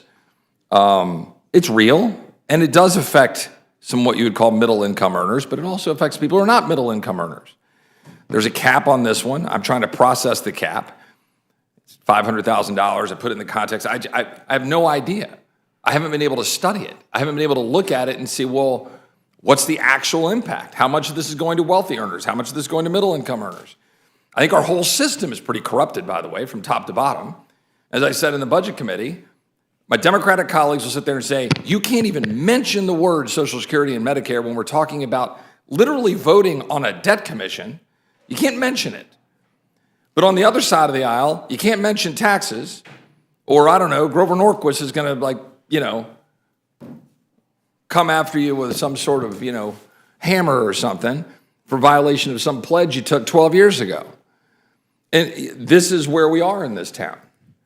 And the point is, we ought to actually sit down and figure out what we're going to do. To my colleagues on the other side of the aisle, I've said repeatedly in this room, these complaints about how the tax cuts of Bush, Trump, or any otherwise have somehow harmed our ability to have revenue is belied by the evidence of the highest revenue we've ever had. Like upwards of 20% of GDP. Like just the math, the charts put out by the Federal Reserve belies the very accusation that somehow tax cuts are in and of themselves restrictive of revenue as opposed to potentially causing additional revenue because you're allowing people to create wealth. I might disagree with where some of those things are allocated. Maybe more should be for small businesses. Maybe more should be for different things. But have that debate. But don't sit there and just throw out these accusations that somehow having tax relief, including the ones yesterday that 188 or whatever the number was Democrats voted for, that the expensing issues, the R&D issues, that doesn't create economic growth. Can we at least acknowledge that a bunch of my Democratic colleagues believe that? They do. They're on the floor saying so. They're out talking about it. It's true. So let's just stop the that means this is all stuff that's just to benefit corporations. Look, I'm not sure here the right approach. I do not believe this is regular order in any way, shape, or form because I literally have no idea the impact of this legislation as I sit here and look at it because we didn't do it through regular order, didn't go through a committee. I don't have the report sitting there saying this is what this bill will do. I don't have the CBO score. I don't have the time to look at it. To the extent it's a 72-hour rule, it's okay. It's only if we don't vote on this until next week. But we didn't get the benefit of that here in the rule, debating the rule in the Rules Committee. And I just think that's a problem. I think this is not the way we should be doing things. And I don't think the vote last night is the way we should be doing things.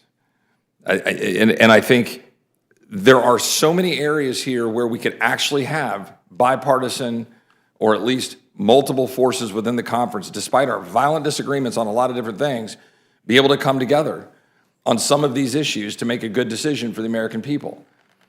Like, biggest applause line I get if I go out and talk to constituents at home is banning stock trading among members of Congress. And I get it out there, and that's Abigail and I have that bill, and others do, and it's like, well, are we ever going to have that conversation or debate? I don't know. Ask the Uniparty. I'm not sure. But there are ways here to try to find a path forward on some of the things we agree on. But jamming through this rule on, at 9:30 in the morning on Thursday on a fly-out day is not how I prefer to do things. So I'm conflicted, not 100% sure what my vote will look like here or on the floor. I'm figuring that out based on what I'm listening to today. But I want to say for the record that, I've had Mike, or Mr. Lawler, has been 100% forthcoming with us, colleagues, like what he wants to accomplish. I applaud his efforts to do that.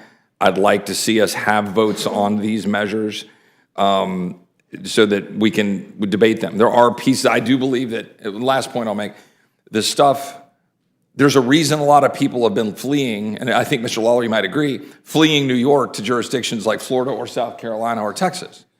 And one of those reasons is the high tax rates.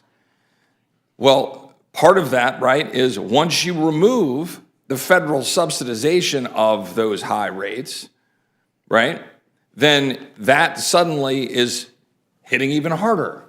So people go, well, gosh, I'd really like to be in Florida with 0% income tax, or I'm going to be in Tennessee with 0% income tax or lower property taxes. Texas, we've got 0% income tax, but our property taxes are pretty daggum high. And so, this actually would hit home with some of my constituents, right? Some of my constituents who are in that kind of upper middle would say, I might get a little benefit out of this bill that you're suggesting. But I haven't been able to process that or analyze it and think about it on a macroeconomic scale across the nation. And that is what's bothersome to me. Again, we're supposed to go this process so we can do that. So I applaud what you're trying to do. If I end up voting against the rule, it's not because of you, and it's not out of disrespect for anybody or it's just trying to make sure that we can try to fix this place. I yield back. Thank you very much. Gentlelady from Indiana is recognized for any questions she may have. Thank you, Mr. Chairman. Congressman Lawler, is this a new concept that you have brought to the table today? Is it new? No, this is a bill that I originally introduced in January of 2023. It was the very first bill that I introduced, and I think I've introduced over 40 some odd bills since. But this is the first bill I introduced because it is the most important to my constituents, Republicans and Democrats and independents. It is the issue I hear the most about when I am in my district. I know that it is the issue that Mr. Lolota hears the most about, that Mr. D'Esposito hears the most about, that Mr. Garbarino hears the most about when we are home in our districts. So does it predate you, though, coming to Congress? Absolutely. This issue, obviously, as has been discussed, was a major source of debate and discussion in 2017 during the Tax Cuts and Jobs Act. And since, I believe, we had Democratic members who said salt or bust and then proceeded to bust. So it's been around a long time. So we've heard some talk about, this being a 1,000-page bill that was brought in the dark of night. I think if you could, Mr. Lawler, just read for the American people this 2-page bill that is so complex. I will.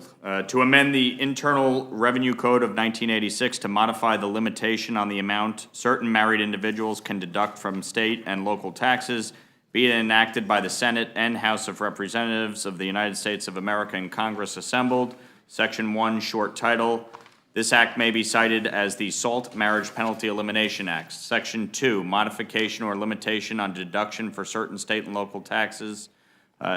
Section A, subset A, in general, Section 164B6 of the Internal Revenue Code of 1986 is amended by adding at the end the following, quote, in the case of a joint return for a taxable year beginning after December 31st, 2022 and before January 1st, 2024, if the taxpayer's adjusted gross income for such taxable years less than $500,000, subparagraph B shall be applied by substituting 20,000 for 10,000, and quote, effective date, the amendment made by this section shall apply to taxable years beginning after December 31st, 2022, period. Is that it? That's it. So it's not a 1,000-page bill, it's a 1.5-page bill. Is that correct, Mr. Lawler? That is correct. And normally in our committees, we have 5 minutes to question, but in the Rules Committee, we have unlimited amounts of time. But even if I were only given 5 minutes, you read that within a 5-minute time frame. Correct. So I think it's pretty ridiculous to say that this is a new concept because it has predated you, and I know personally that you've been working on this issue since you came to Congress. In fact, you have to have been under a rock to not know that Mr. Lolota, Mr. Lawler, Mr. D'Esposito, Mr. Molinaro, and Mr. Garbarino, you'd have to have been under a rock to not know that they have been fighting on this issue since their first day in Congress. So I certainly support your efforts on behalf of your constituents. I do think we're hearing a little bit of doublespeak from our friends on the other side of the aisle who are saying they are doing all they can on this issue, yet they aren't willing to give a 1-year extension, and they are just beside themselves on this, very lengthy 1.5-page bill. So thank you, Mr. Lawler, for your efforts on behalf of your constituents. I will support this rule today to give you an opportunity to make your case. I yield back. Thank you. Gentlelady yields back. Gentleman from New York is recognized for any questions he may have for the panel. Well, thank you very much. I find myself in always the unenviable position at the end of the dais, and we've had a great deal of debate today. I just want to say the following. Thank you, Mr. Lawler, for your tireless advocacy for the people of the state of New York. This was an unfair policy when this deduction was taken away, and this starts to right the wrong with the marriage penalty being eliminated. and it's going to help constituents if we can make this law. This should have been in the overall tax package is my strong feeling and belief, and I know the advocacy that's come out of Mr. LaLota, Mr. D'Esposito, yourself, Mr. Molinaro, Mr. Garbarino has been tireless as you fought for New York taxpayers, and I greatly appreciate that. I salute you for your time here today, and certainly taking the heat from people all over the country here today. So I yield back, Mr. Chairman. If I may, I want to correct my friend. I do not think of you as sitting at the end of the dais. I think of you as the anchor on the ship that steadies us in the storm. So we're happy to have you there. My friend requests recognition. I just, for the record, because there's a lot of revisionist history here, I mean, we are here today because of the Trump tax bill that was jammed through the Senate on reconciliation that created this problem. So for all the finger pointing at Joe Biden, I mean, you guys who were here to vote for that horrible bill, it's your responsibility. The second thing I'm going to say is that listening to my friends on the Republican side, it's like you're not in charge. I mean, you are, I hate that this is the reality, but you are in control of the House of Representatives. The Ways and Means Committee, which Mr. Schneider is a member of and Mr. Lawler is not, it actually does the tax stuff around here. So let's not lose sight of like who's running this place. So anyway, I appreciate you allowing me to have that indulgence, but I just the record needs to be straight here on what the reality is. And I thank the chairman. I yield back. Thank you very much. I'll just add, if I may, that I'm very proud of the Trump tax cut, very proud to have voted for it. I think it unleashed incredible amounts of growth for this country and additional income for the federal government. And frankly, I think it's helped us revive some of the disastrous decisions that were made during the Biden administration. I know they certainly didn't overturn it, for the most part. They left it in place and certainly spent the revenue that it generated and then some on top of that. So in terms of, the SALT tax thing, again, I admire my friend's persistence in fighting for his constituents. That's exactly what he's supposed to do. I'm not sure I share the view on SALT that my other friends do, but, again, that's fair enough. They had an opportunity to vote against it. Some of the very people you're talking about did not vote for the Trump tax cut because of the SALT issue. They were fighting for it then. Obviously, Mr. Lawler wasn't here to do that, but some of his predecessors and some of his current colleagues certainly were. And again, that's fair enough. I mean, I don't agree with every single item in every bill that my own party brings forward. I sometimes fight against them too. Did Mr. we're in Norman there. convince you? I'm sorry? Didn't Mr. Norman convince you to review your position? I always find Mr. Norman and every member of this committee on both sides of the aisle very convincing in what they say because they're always sincere in the questions that they ask and the points that they raise. That's why we allow such unlimited debate and are so generous to everyone who comes before this committee. A precedent that I did not establish, my friend did not establish, but our good friend, our successor, Pete Sessions, our predecessor, did establish. And that's why this one of the reasons it's very unique and entertaining committee. But one thing my friend, from Texas did say was we were going to vote on this at 9:30 this morning. If we were a little less eloquent and a little shorter in our comments, that might have actually come true. But that's not going to happen today. We're going to vote a little bit later. But again, I want to thank both of our witnesses, and I mean that quite sincerely. We appreciate you both coming on such short notice early in the morning. Appreciate the quality of debate. Again, Mr. Lawler, this was your first time here. We congratulate you. You've been here before, Mr. Snyder, but I think this is your first time this Congress, if I recall correctly. So again, we're very happy to have you as well. And with that, the witnesses are excused.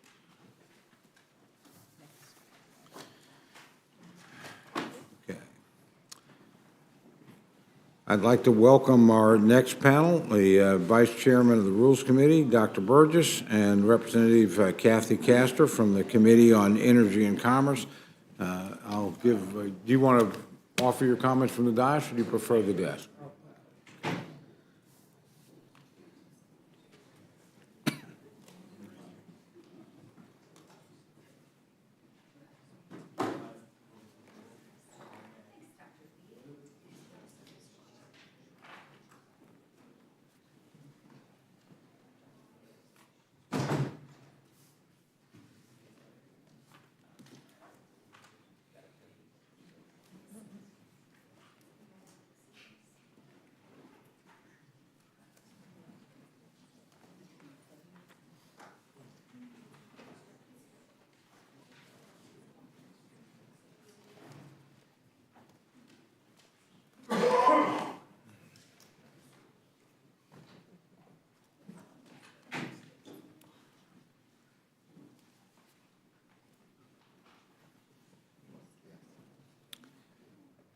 Dr. Burgess, you ready?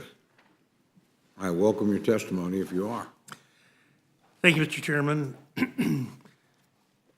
I am here today on behalf of Energy and Commerce Republicans to address the rather ill-timed presidential declaration from 1 week ago that restricted the sale of liquefied natural gas to nations around the world. The resolution that we have in front of us today presents an important opportunity for the debate and for the House of Representatives to send a clear message to the President that his actions are harmful to Americans. The resolution provides for the House to denounce the harmful anti-American energy policies of the Biden administration, for the House to denounce the irrational, unpredictable lockdown of federal lands by the administration, for the House to condemn the energy crisis plaguing families, businesses, Americans around the country that have been caused by this administration, and for the House to encourage domestic production of reliable and affordable energy sources. Mr. Chairman, America is blessed with tremendous natural resources and a free enterprise economic system that fosters innovative and technological entrepreneurship. Our American ingenuity has produced world-changing energy and technological advancement. We've harnessed the power of nuclear energy. We've electrified millions of rural Americans' homes. We've produced hydropower. We've ushered in the shale revolution. And that shale revolution continues to create millions of new jobs, bring manufacturing back to the United States, and to revitalize communities across the country. America is more energy secure today than ever before. Today, we are the #1 producer of oil and natural gas in the world. We've become a top energy exporter, which is helping shift markets and bolster our security against countries that do not like us, countries like Iran and Russia. The shale revolution, the affordable, reliable natural gas that American workers are now producing, has enabled America to reduce emissions more than any other nation, and we have the capacity to continue helping countries reduce their emissions even further. Yet the Biden administration is relentless in trying to throw all of this away.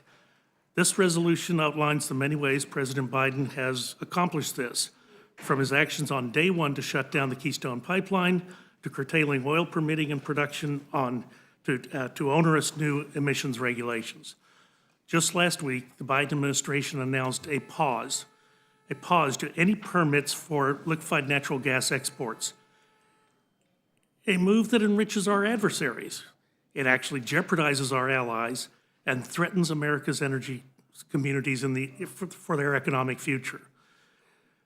My colleagues on the other side of the dais in Energy and Commerce like to use the phrase people over politics, but actions speak louder than words. Mr. Chairman, the facts are clear. LNG exports will actually provide emerging nations with cleaner and more secure energy while strengthening our own economic and energy security. This is just the latest in a long line of examples of the president appeasing a political base at the expense of the American people. So I have one word: don't.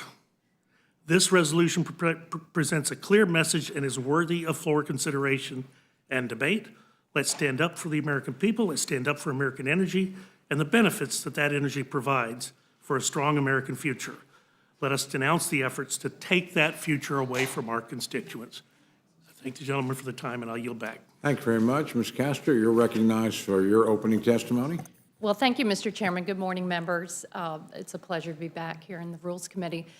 Well, it's February 1, and what we have here is a Valentine from the extreme MAGA Republicans in the Congress to big oil and gas, and sometimes your unbounded ardor causes you to do irrational things like violate your own rules. I mean, this is a rush resolution, hasn't been to committee, and it is chock full of misinformation and untruths. The truth is that the Biden policies on energy are serving our constituents very well. Gas prices are down, clean energy is up. As my colleagues noted, oil and gas production by the U.S. is at record levels. But we have an emergency on our hands, and it's an emergency of the climate.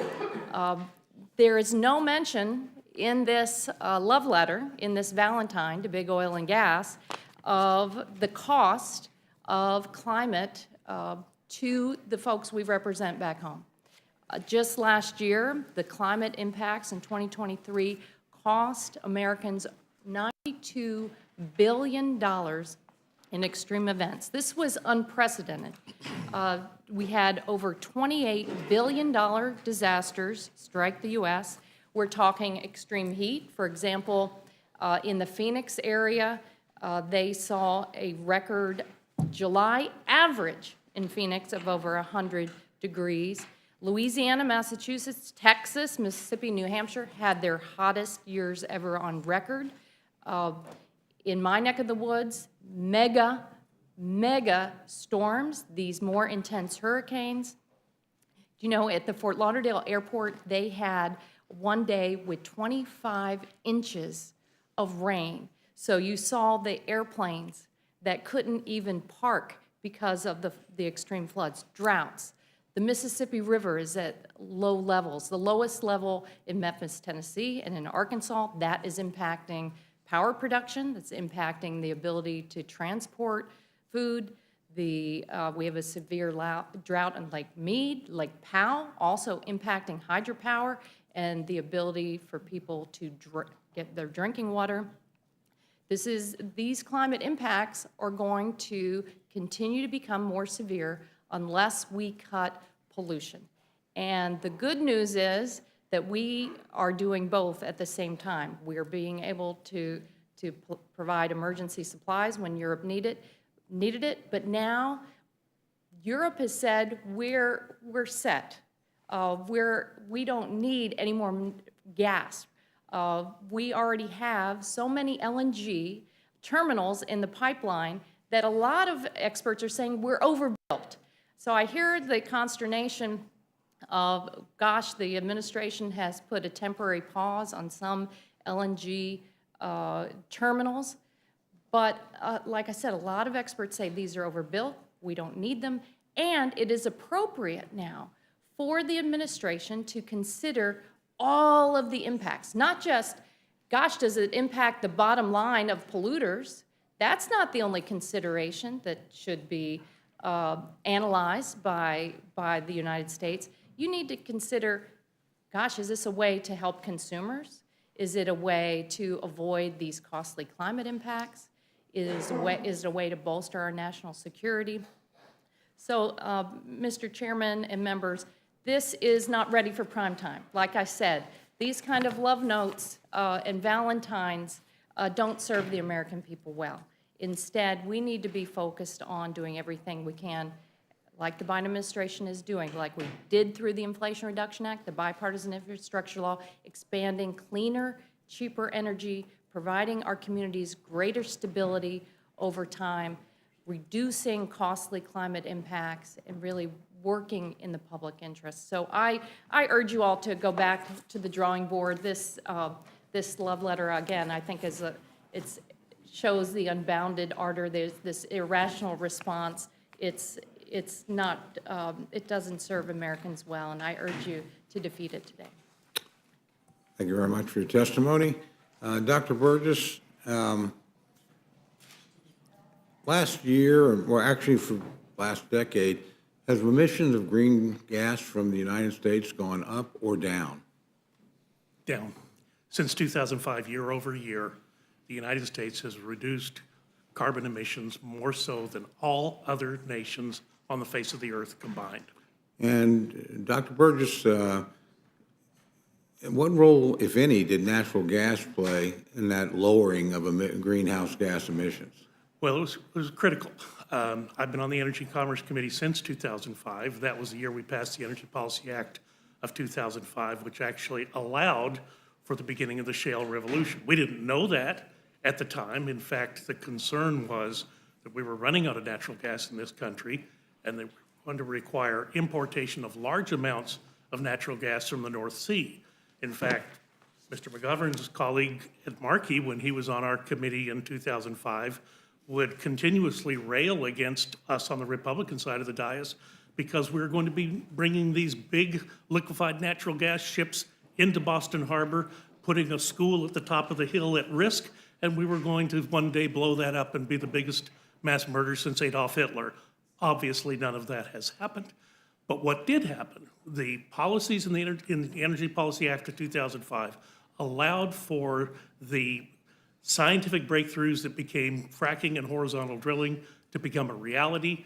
And within 2 years' time, the price of natural gas had plummeted and there was abundant natural gas in this country. We need to embrace that technological advance that our scientists, our engineers, our technicians produced and not cripple them with basically a press release. It wasn't even an executive order this time. It was a press release a week ago. And it's precisely that time frame, a week ago, issuing a press release that is going to stop the exportation of liquefied natural gas. That's precisely the reason that we need to be considering this on an urgent basis. And when, Dr. Burgess, when the Russians invaded Ukraine, and what action did they take with respect to natural gas that Europeans who opposed that invasion do? Did they continue to supply that gas to our European friends and allies when they were resisting aggression on their continent? Well, there are some who would argue that the completion of the Nord Stream 2, which was allowed under the Biden administration, actually emboldened the Russians to make that invasion.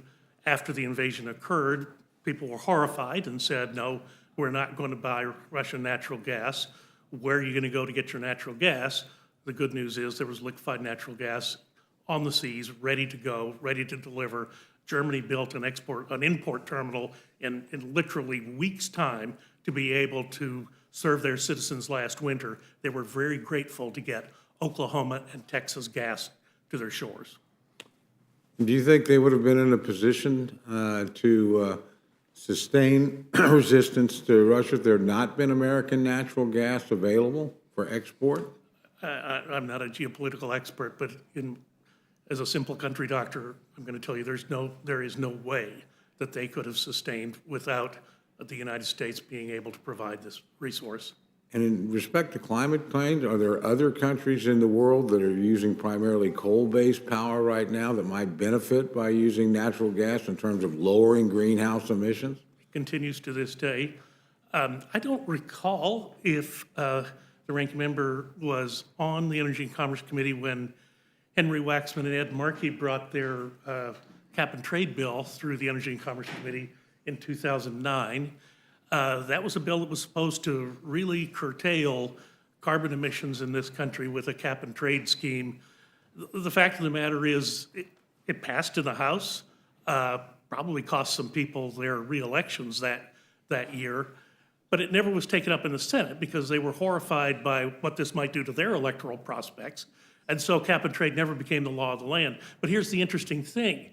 If you put side by side what was projected under Waxman-Markey and what has actually occurred under the shale revolution, we've done better than Waxman-Markey.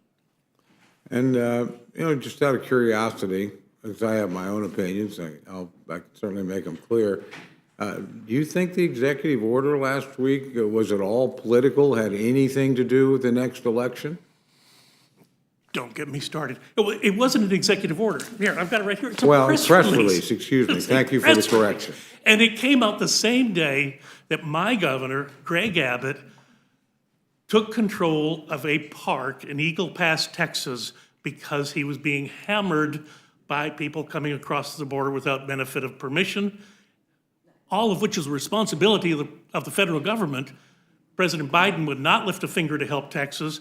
Governor Abbott did the correct thing under the Constitution, declared an invasion, and said, I'm taking control of this park. We are not letting unbridled amounts of people in.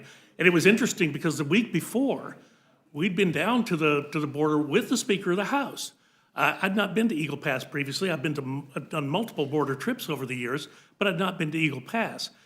The views on the television from a week before, 10 days before, tens of thousands of people were aggregated on the United States side of the bank of the the Texas side of the Rio Grande River, for processing to be brought into this country. It was really a startling number of people that were gathered there. Speaker of the House goes to Eagle Pass, Texas, and suddenly that problem doesn't exist anymore. The holding areas were still there. The orange webbing to hold people in place was still present, but there were no people. So if you can control the border when the Speaker of the House is coming for a visit, you can control it every day of the week. And that's the infuriating thing about the position taken by the Biden administration. So understandably, Governor Abbott has done what he has had to do to forestall this invasion and to prevent this invasion. And as a consequence, what does he get? Joe Biden declares war on Texas energy, trying to eviscerate the economy of our state. Why is he doing that? I have no good reason other than he's getting very, very poor advice from his advisors in the White House. Well, there's a lot of speculation that it was done for political purposes, that it was done because there was declining support among younger voters and environmental groups, and it was done under pressure from those groups. So I'm not surprised that there's a congressional response to a blatantly political calculation by the administration, because it's, it effectively reverses our policy of trying to lower greenhouse emissions around the world, to try and make sure that free countries are energy independent, that those that aren't have a source of supply. Frankly, it vindicates the decision of this Congress years ago to lift the ban on the export of oil and natural gas. And with all due respect to my friends who'd like to tell us how much is being produced, that's not because of the Biden administration. That's in spite of the Biden administration. Nobody in the industry would regard this as a remotely friendly executive branch where oil and gas is concerned.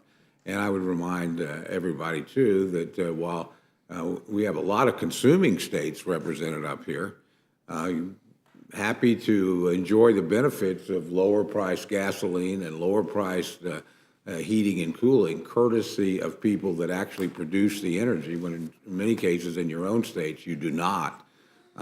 So please don't lecture us on the product that you buy that provides you a comfortable living, that's also lowering greenhouse emissions around the world, and attack the very companies and the very workers who actually produce that, and that's how they make their living.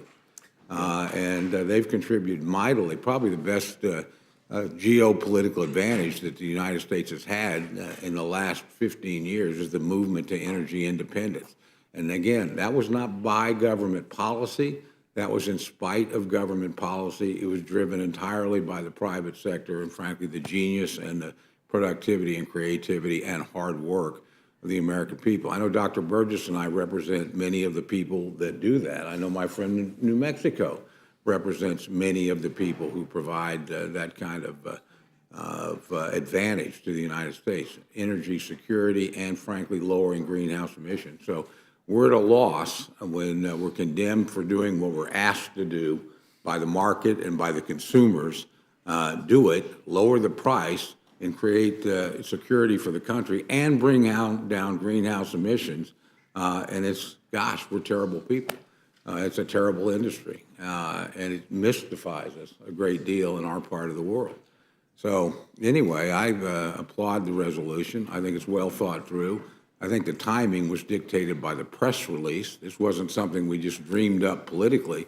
It was the press release that was political. It was the response that was legitimate. So I look forward to voting for this on the floor. I appreciate my friend being up here and testifying, both my friends being up here and testifying, but I find myself much more persuaded by my friend, Dr. Burgess. With that, I yield to my friend, the ranking member. Well, thank you. Let me just say my Republican friends are something else. But let me say something positive to begin with. I appreciate the fact that we have a panel on a bill that's coming from Energy and Commerce that actually includes two members who are on Energy and Commerce.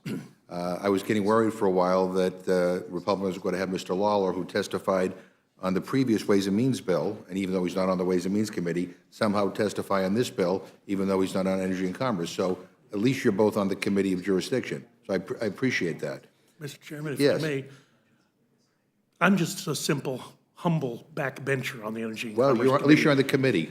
And so I can understand why you're sitting here, because you are on the committee, number one. Number two, I mean, again, this is an emergency meeting we're having this morning. And I assume this is a really important piece of legislation from the Republican point of view. Tell me about the hearing in Energy and Commerce on this bill. There was no hearing. Is that correct? There was no hearing on this bill?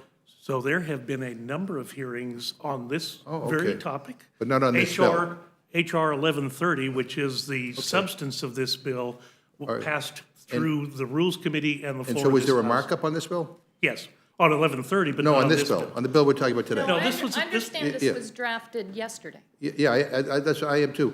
I mean, we have this new, standard that Republicans tell us, if you mention this topic, or if it's somehow related to something that was discussed in committee before, that all of a sudden that covers the hearing and the markup. You don't need a hearing and a markup anymore. It's an interesting way to look at legislating around here. But, but since it's an emergency, does this cut off funding for anything?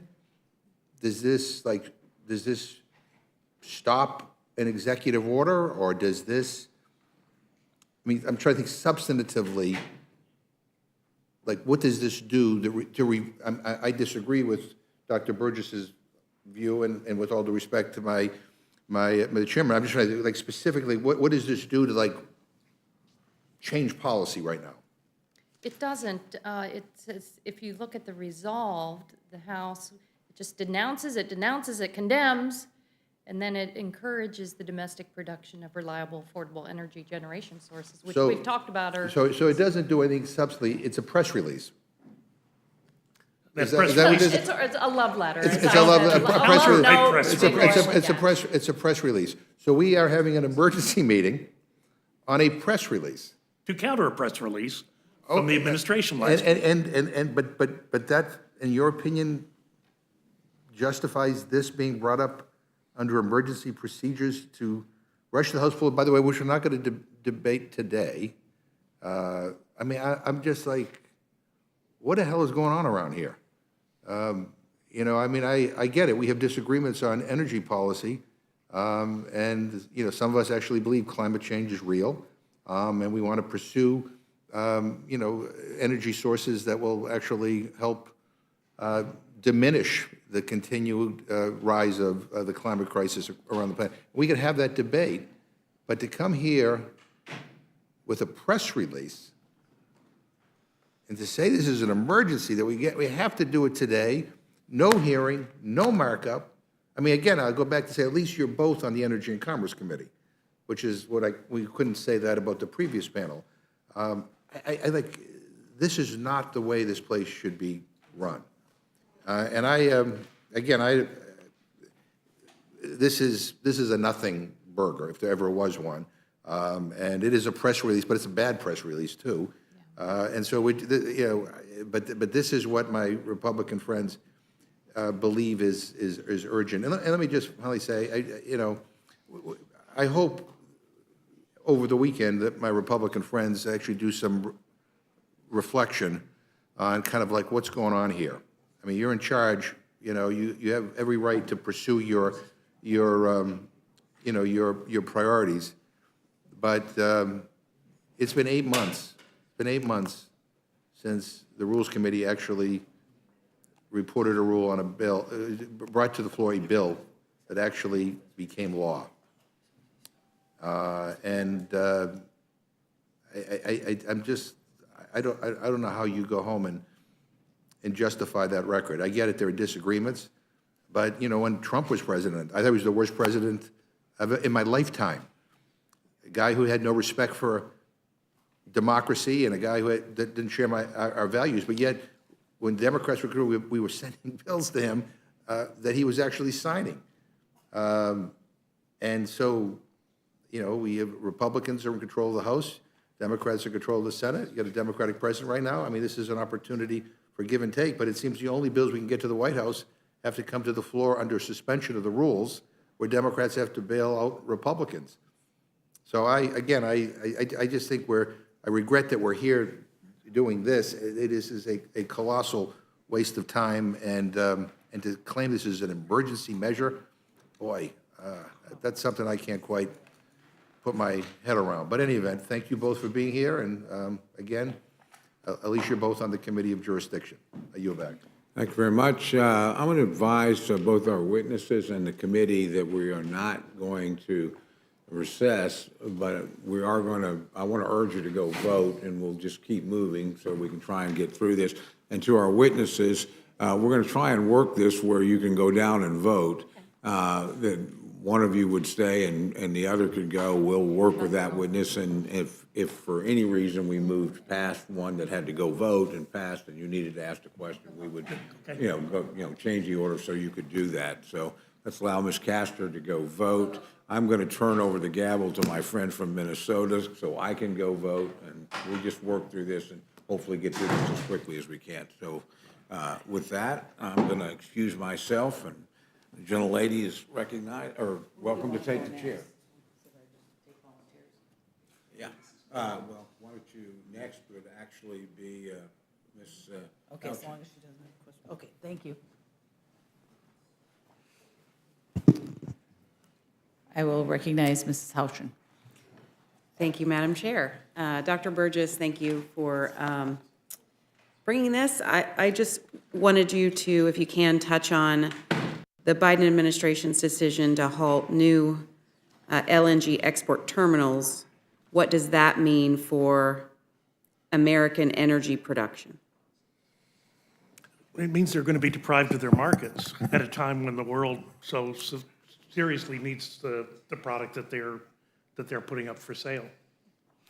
It seems like... And a further point, if I may, decreasing domestic production of fossil fuels doesn't mean that they're not going to be produced globally. Mm-hmm. They still will, but what they won't get the benefit of is the technology and the scientific expertise that has been developed in this country that allows natural gas to be produced with the smallest carbon footprint of any production facility anywhere in the world. But it's still going to be produced. So it'll be produced by Russia, Iran, in the worst possible way, and markets globally will be hungry for some product, and they will buy the product from Iran and Russia. And that certainly is not good for our own national security. Absolutely not. The whole concept of energy security, one that was introduced to me in 2008 during the debates between then Senator Obama and then Senator McCain, and the criticism that $800 billion a year was being spent on energy that was purchased from the Middle East, and we were basically funding a part of the world that was at war with us, and that we ought to have a better idea. Well, guess what? We had a better idea, and it occurred in the Trump administration, and we achieved energy independence, dare I say energy dominance, and it changed the geopolitical calculation throughout the world. Thank you, Dr. Burgess. I yield back. Thank you. And Ms. Scanlon, I was just wondering, do you have questions for Dr. Burgess or comment? Because I was just trying to figure out when Ms. Captor comes back if we could switch out for them to vote, or? Then I yield to recognize. And I did appreciate Ms. Castor's Valentine's Day analogy, but as I expressed previously, I did not, actually. I'm shocked. But that this is a love letter to the industry. But it was better than a Groundhog Day analogy. Well, that's what I was going to make, because it does feel like this is Groundhog Day. Once again, it's a situation where we have a declaration of an emergency, which is pretty fact-free, and then we have some press releases and some sound bites, and then we're going to adjourn and go home for a long weekend. So people can campaign on the do-nothing bills and the do-nothing statements that they've made here today. So I was going to make a Groundhog Day analogy. I'm sorry. Thank you. I yield back. Am I allowed to respond? I recognize Dr. Burgess. Well, this is a response to something that was produced by the administration last Friday. It came to us, no one knew this was coming last Friday. So yes, during the week, members of the Committee on Energy and Commerce, particularly on the Republican side, how do we counteract this now that the agency, now that the administration is going to directly work against American energy? What do we do to counter that? So this is the answer to that this is the response to what the administration produced last week. And Madam Chair, I mean, obviously, the Groundhog Day response is that if there is to be a response that is going to have the imprimatur of Congress, that it needs to go through committee, and it cannot just be one party expressing its unilateral position. So, regular order, please. The position has been expressed before from the committee several times this year, and we've voted on various bills on the floor of the House. The problem was when the administration took the unilateral action, absent of any information, absent of any testimony. What advisors did they talk to? Did they call you as Democrats and say, look, here's the people we've talked to, and we really think this action is absolutely necessary? Did you get the benefit of that information? Because I certainly did. Well, and that's the purpose of a hearing, of course. So again, we would just say that this is not the way to conduct business and would prefer to move forward and actually get something done. Thank you. And we will get something done today. Mr. Langworth, did you have questions for Dr. Burgess? Because I was going to have him just quick run down and vote, if that makes sense. Hold your applause. I'll go vote and come right back. And yield to somebody else. All right, you know what? Go ahead. I will recommend it. Well, thank you, Madam Chair. And I think that the whole nature of how we are proceeding in this moment, where we called an emergency hearing that overlaps with floor votes, that have overlapped with other things that people may or may not wanted to have done this morning. The president was here for a prayer breakfast. There were different things that were going on, whether or not we did, right? We all came back together because we serve on rules. And we show up when there's an emergency. And, you know, we dealt with the one emergency in the earlier panel, which was not. And now we're dealing with a resolution emergency. And the love letter, I think, is an apt description.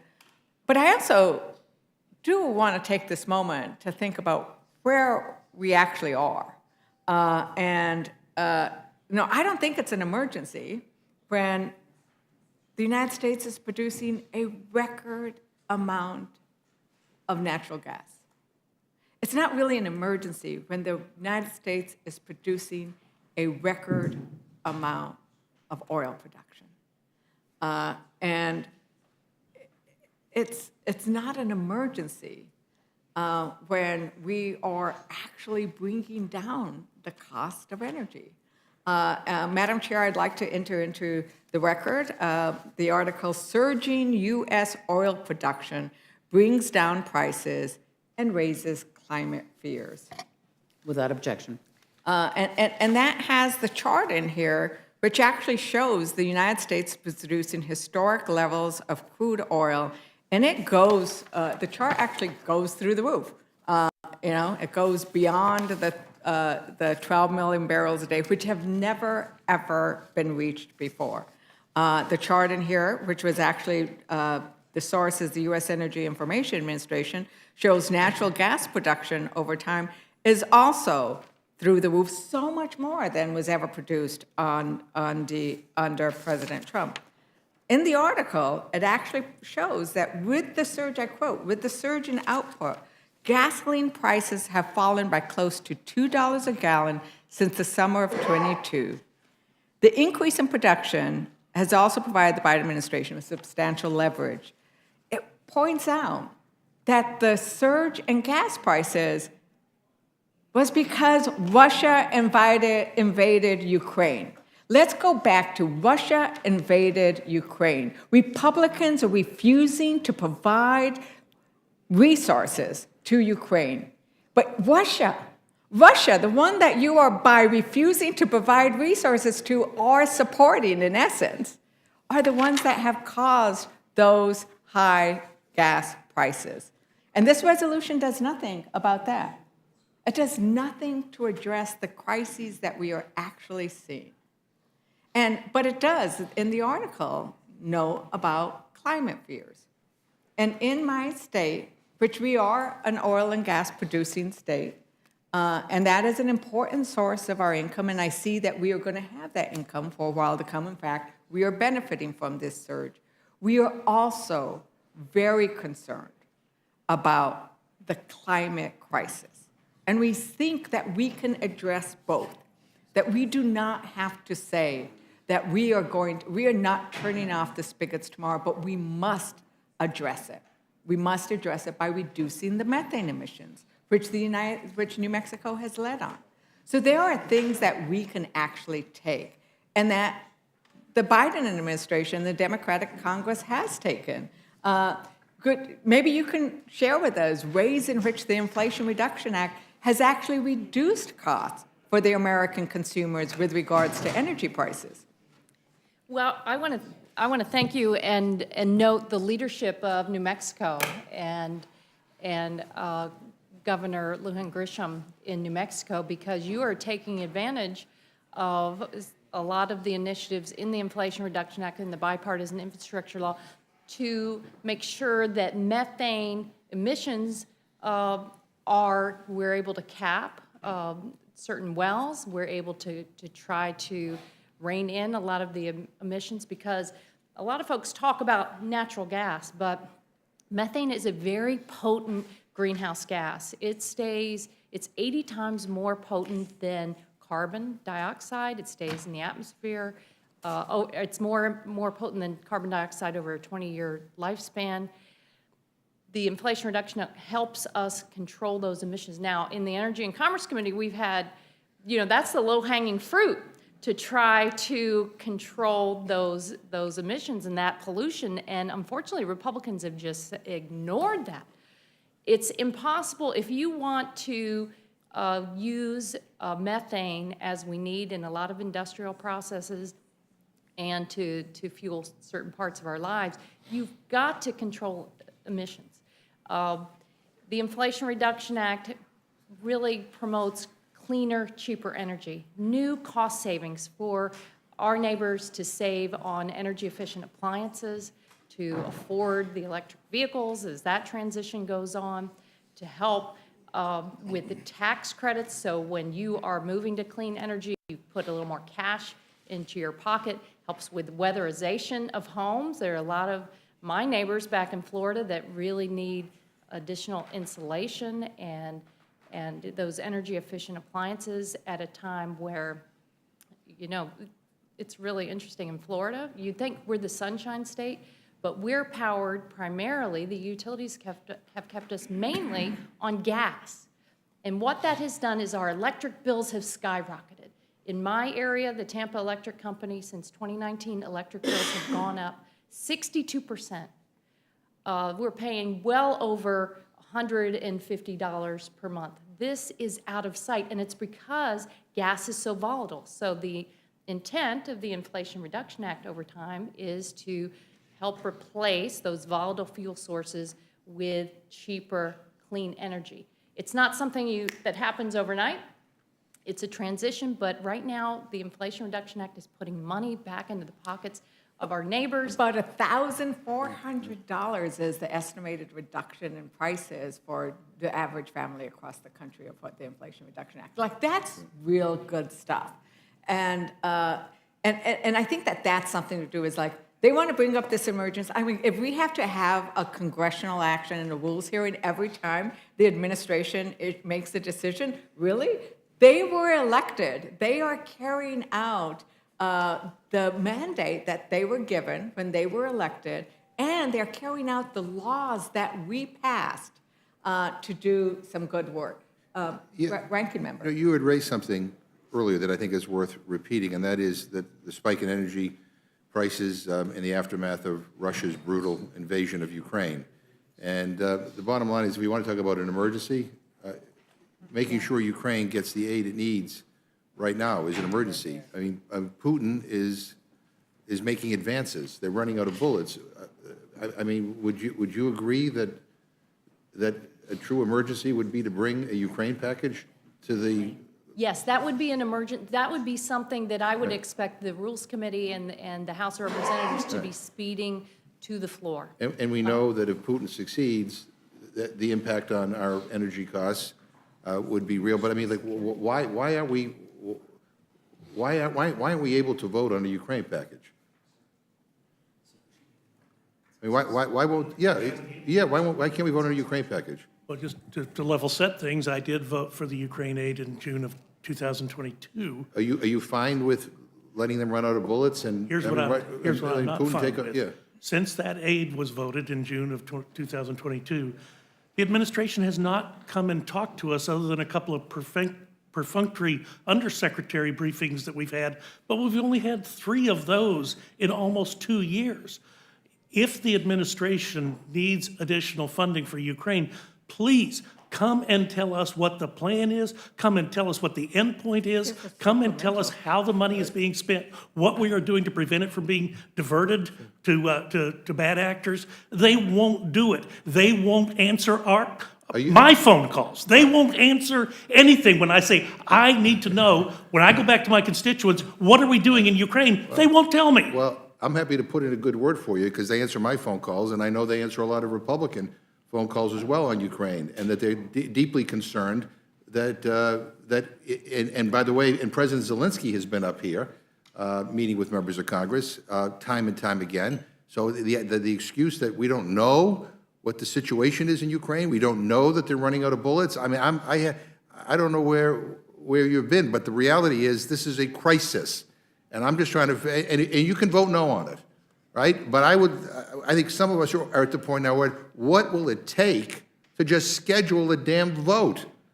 Maybe we could have some information come to the Congress. The last person in the administration who communicated to me was Wendy Sherman, and then she left the next day. Well, so that was not helpful. I'm happy to try to set up meetings for you because I assure you that they're more than eager to talk to people about the crisis in Ukraine. But the idea that we're watching this country run out of bullets and giving Vladimir Putin access to overtaking the country, which would have a tremendous impact on energy costs here in the United States. But just from a moral point of view, the idea of letting, Russia invade a sovereign nation, I mean, that's an emergency. I mean, we can add that as an amendment when we bring up the rule to bring up, a Ukraine package. So we can actually have a vote. We could debate on it and vote on it, and you can vote no if you want. But, I mean, at this point, I mean, that's a real crisis, and Republicans have used every excuse. Now, this is a new excuse. Usually it's like, we can't do anything until we pass a bill on the border. Now, we learned last week that it doesn't matter whether you don't believe that laws are the answers, we don't need to pass a bill. So I'm just trying to figure out what the holdup is. But, And it really demonstrates the misguided priorities of the extreme MAGA Republicans in Congress. To think that a love letter to protect the polluter profits over the interest of Americans is the priority here in the House of Representatives is truly. And I'll just say this, and you're right, it is a love letter. But if I were the polluters, to be satisfied with just this is kind of a cheap date because the bottom line is it does nothing. It does nothing. It's a press release. It is really, but I thank the gentle lady for yielding. And the thing is, like, what the plan is, the president has sent us a plan. The president has requested a supplemental package. That is a plan. The president sent over to Congress, not only have we had Zelensky, not only have we had others, but we had a classified briefing, which include Antony Blinken, Secretary of State, Lloyd Austin, Secretary of Defense, General Charles Q. Brown, Chairman of the Joint Chiefs of Staff, Isabel Coleman, because USAID, because things are bad. And that's precisely it. That is an emergency. The invasion of Ukraine by Russia caused the surge in gasoline prices. They hadn't hit $100 a gallon for a long time until we had that invasion. And I think that is something that what this does allow us to do is actually set some of the records straight. So having this emergency hearing, it allows us to say, no, record production, yes, yes, there are other concerns, and let's talk about some of these other things, including the fact that what President Biden is doing is bringing down energy costs. In New Mexico, $1.4 billion, 2,105 jobs, and this is replicated throughout the country. So this is the good stuff that is happening. So my response on this resolution, which is just a resolution of complaint, is look at all the good stuff that's happening and let's herald it. It's not an emergency, but maybe we need to celebrate it. Maybe we need to actually change what the love letter is like, thank you for doing what you have done, and let's set the record straight. Record profits and record investment in our future. That is a great thing, and that is why I'm going to sadly have to vote against this resolution. And with that, did you want to add anything? No, I just had recalled attending. But maybe I'll turn it over. I see we have the chair. Is there anything, the ranking member, is there anything else you wanted to add to this debate? Okay, and Castor has to catch a flight, so I will end there and yield back. Gentlelady's excused. We know you have a flight. Thank Thank you you. for taking Thank the you so time to much. be here. And Mr. Chairman, always an honor to have you here, so our friends maintain representation, and anybody, see, we do not have actually any more questions, I'm advised, for you, so I don't want to hold you up either. And I said, Mr. Chairman, that's out of honor of the past, Mr. Ranking Member. So anyway, always good to have you. Referred to me one time as an extreme MAGA Republican. I refer to him constantly as very moderate and. Stop it!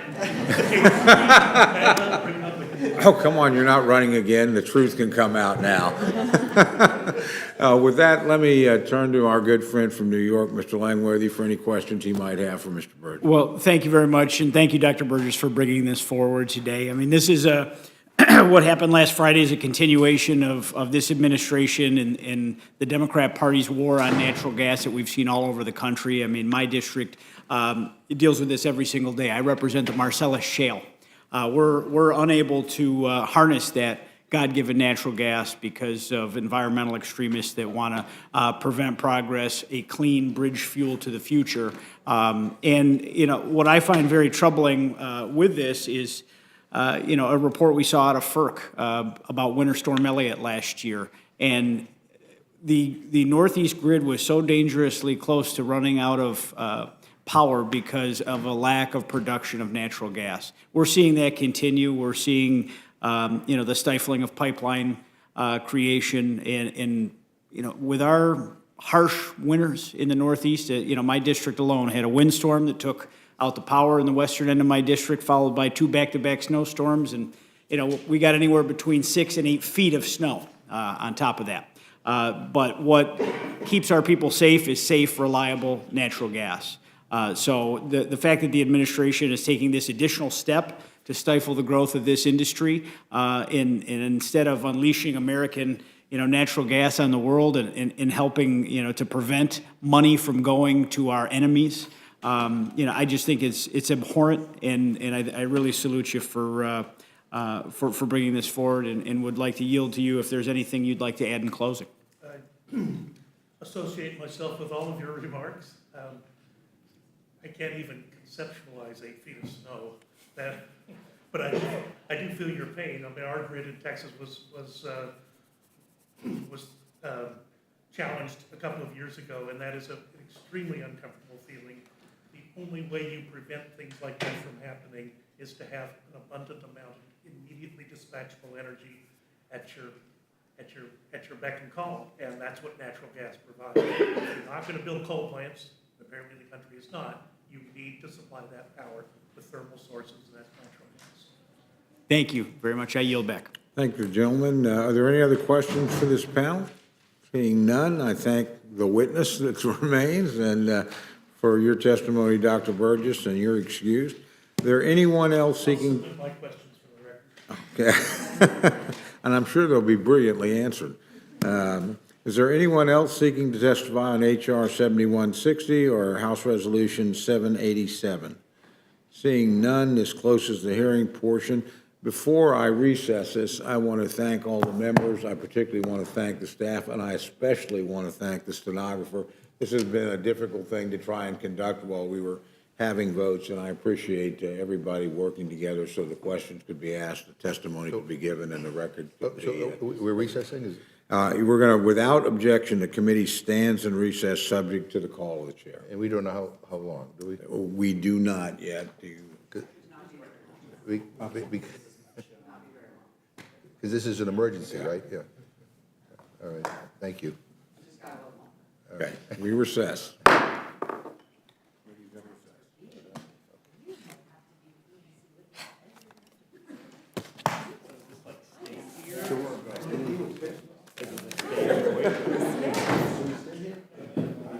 Let me get you an answer to that.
Committee will come to order to resume consideration of H.R. 7160 and House Resolution 987.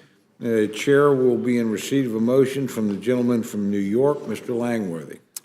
Mr. Chairman, I'm delighted to move that the committee grant H.R. 7160, the Salt Marriage Penalty Elimination Act, a closed rule. The rule waives all points of order against consideration of the bill. The rule provides that the bill shall be considered as read. The rule waives all points of order against provisions in the bill.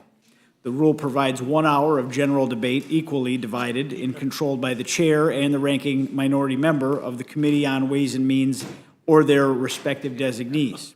The rule provides for 1 motion to recommit. The rule further provides for consideration of H.Res. 987, denouncing the harmful anti-American energy policies of the Biden administration and for other purposes under a closed rule. The rule provides that upon adoption of the resolution, it shall be in order without intervention of any point of order to consider H.Res. 987. The rule provides that the resolution shall be considered as read. Finally, the rule provides 1 hour of general debate equally divided and controlled by the chair and the ranking minority member of the Committee on Energy and Commerce or their respective designees. Thank you very much. You've now heard the motion. Is there any discussion or amendment to the rule? Yeah, Mr. Chairman, let me just say that it took longer than I thought to twist arms, but at least we're here now. And to those who caved, I'm curious, what did you get promised? Anyone get promised a tax bill that didn't have to go through committee that you want? But in any event, this is kind of an unusual situation for this committee to be in. But I have a few amendments. I have an amendment to the rule, and I move that the committee provide an open rule for consideration of 7160. You know, I heard some of my colleagues on the other side say they're frustrated about the lack of an amendment process on some major bills lately, including the tax bill that we voted on yesterday. I think I heard Mr. Roy say he wanted a more open process. I think I heard Mr. Massey say he wishes that amendments could have been offered. Well, this is an opportunity for us to be able to, given the fact that we haven't had a committee process, no markup, that an opportunity for people to offer things that they think would be appropriate. So I hope my colleagues will vote yes on this. Is there any further discussion on the amendment? Hearing none, the question's on the amendment. All those in favor signify by saying aye. Aye. Those opposed say no. No. In the opinion of the chair, the noes have I it. want to ask for a roll call Roll vote. call has been requested. The clerk will call the roll. Mr. Burgess. Burgess votes no. Mr. Burgess, no. Mr. Reschenthaler. No. Mr. Reschenthaler, no. Mrs. Fischbach. No. Mrs. Fischbach, no. Mr. Massey. No. Mr. Massey, no. Mr. Norman. No. Mr. Norman, no. Mr. Roy. No. Mr. Roy, no. Mrs. Houchin. No. Mrs. Houchin, no. Mr. McGovern. Aye. Mr. McGovern, oh, sorry. Mr. Langworthy. No. Mr. Langworthy, no. Mr. McGovern. Yes, twice. Aye. Mr. McGovern, aye. Ms. Scanlon. Aye. Ms. Scanlon, aye. Mr. Neguse. Aye. Mr. Neguse, aye. Ms. Lesger-Fernandez. Aye. Ms. Lesger-Fernandez, aye. Mr. Chairman. No. Mr. Chairman, no. Clerk will report the total. 4 yeas, 9 nays. The noes have it. The amendment's not agreed to. Well, thank you, Mr. Chairman. I think it's kind of interesting to note that sometimes people's rhetoric doesn't match up to their actions. But anyway, I have another amendment here.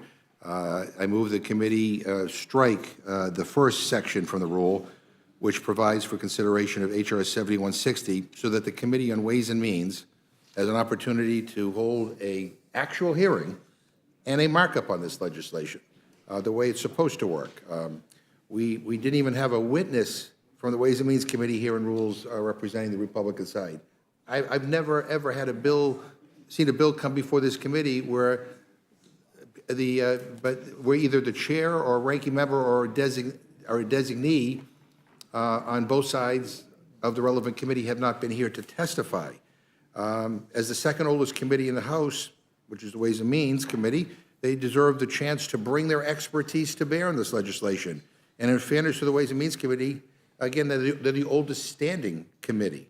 My amendment will allow this bill to go through regular order, something we hear over and over and over again from my colleagues on the other side of the aisle. So if you won't let the House work its will on this bill, which it won't because of the last vote, then at least give the Committee of Jurisdiction a chance to. They could put a hearing together next week, they can mark it up next week, and it could be before this committee next week. So I hope I can get a strong bipartisan vote on this amendment. Is there any further discussion on the amendment? Hearing none, the question's on the amendment. All those in favor signify by saying aye. Aye. Those opposed say no. No. Opinion of the chair, the noes have it. As for roll call. Roll call's been requested. The clerk will call the roll. Mr. Burgess. Burgess votes no. Mr. Burgess, no. Mr. Reschenthaler.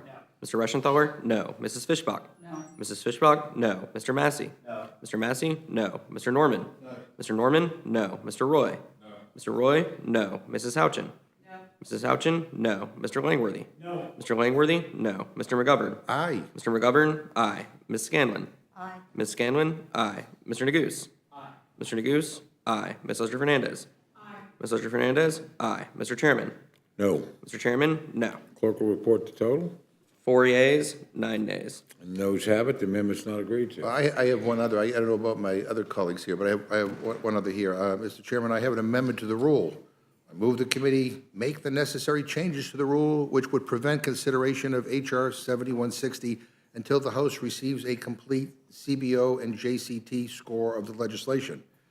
I heard my colleague, Mr. Roy, loud and clear that this isn't the way we should be doing things. He specifically mentioned not having a score. So I'm giving the majority the chance to fix that issue here and getting a score so that members know really how much this costs. Is there any further discussion on the amendment?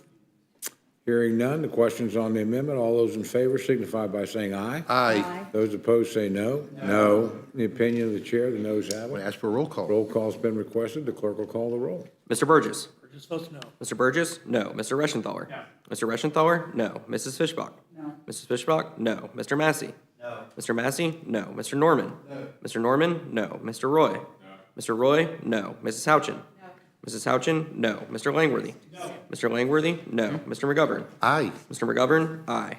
Ms. Scanlon. Aye. Ms. Scanlon, aye. Mr. Neguse. Aye. Mr. Neguse, aye. Ms. Leslie Fernandez. Aye. Ms. Leslie Fernandez, aye.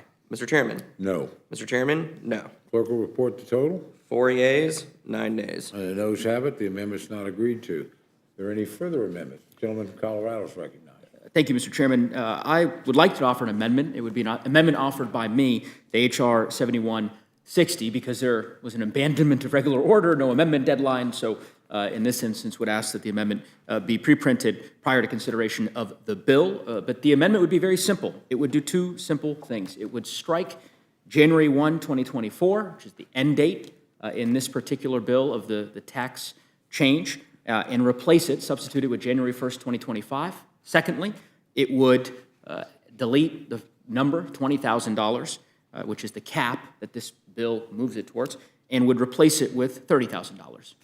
Just two simple fixes, and would like to comment on the amendment, if I might. Certainly.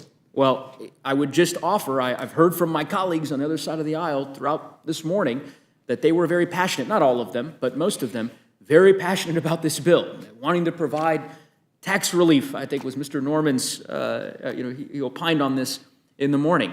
Mr. Langworthy, I know, coming from the state of New York, sounds like you're really passionate about getting this SALT deduction cap removed. And so this simple change would make this a 2-year tax cut instead of a 1-year tax cut, and it would increase the cap from $20,000 to $30,000. So a vote against this amendment, to be crystal clear, is a vote against New York families, folks in New York who would rather have a $30,000 deduction instead of a $20,000 deduction, and a vote against New Yorkers and other Americans being able to benefit from this tax relief, as you all have described it, for 2 years instead of 1. That's it. There's no gotchas. We're talking about literally deleting 2 numbers and replacing them. So I would think that my colleagues would support this amendment since they were so passionate about tax relief. And in particular, my colleagues who were impacted by the SALT deduction, from states like New York, would vote in favor of it, but I guess we'll see. I yield back. Any further Yeah, discussion on the Mr. amendment? Chairman, I want to support the gentleman's amendment, it would go a long way to fixing the mistake in the Trump tax bill that created this problem to begin with. And again, maybe, and again, I'm not going to hold my breath on the other side because all the things that people said they cared about, the ability to offer an amendment, the ability to have regular order, the ability to have a CBO score, apparently that's just rhetoric. But I would hope that what was said about providing relief to the taxpayers who have been adversely impacted by what was in the Trump tax bill, which has penalized them, we could vote together on this amendment and have something more substantial to be able to deliver to our constituents. And I also. Lady from Pennsylvania is recognized. Thank you. I would also support it because, as I noted, one of the things that really stood out about this bill was it appeared to just be an election year stunt because it was only good for the tax relief during the election year.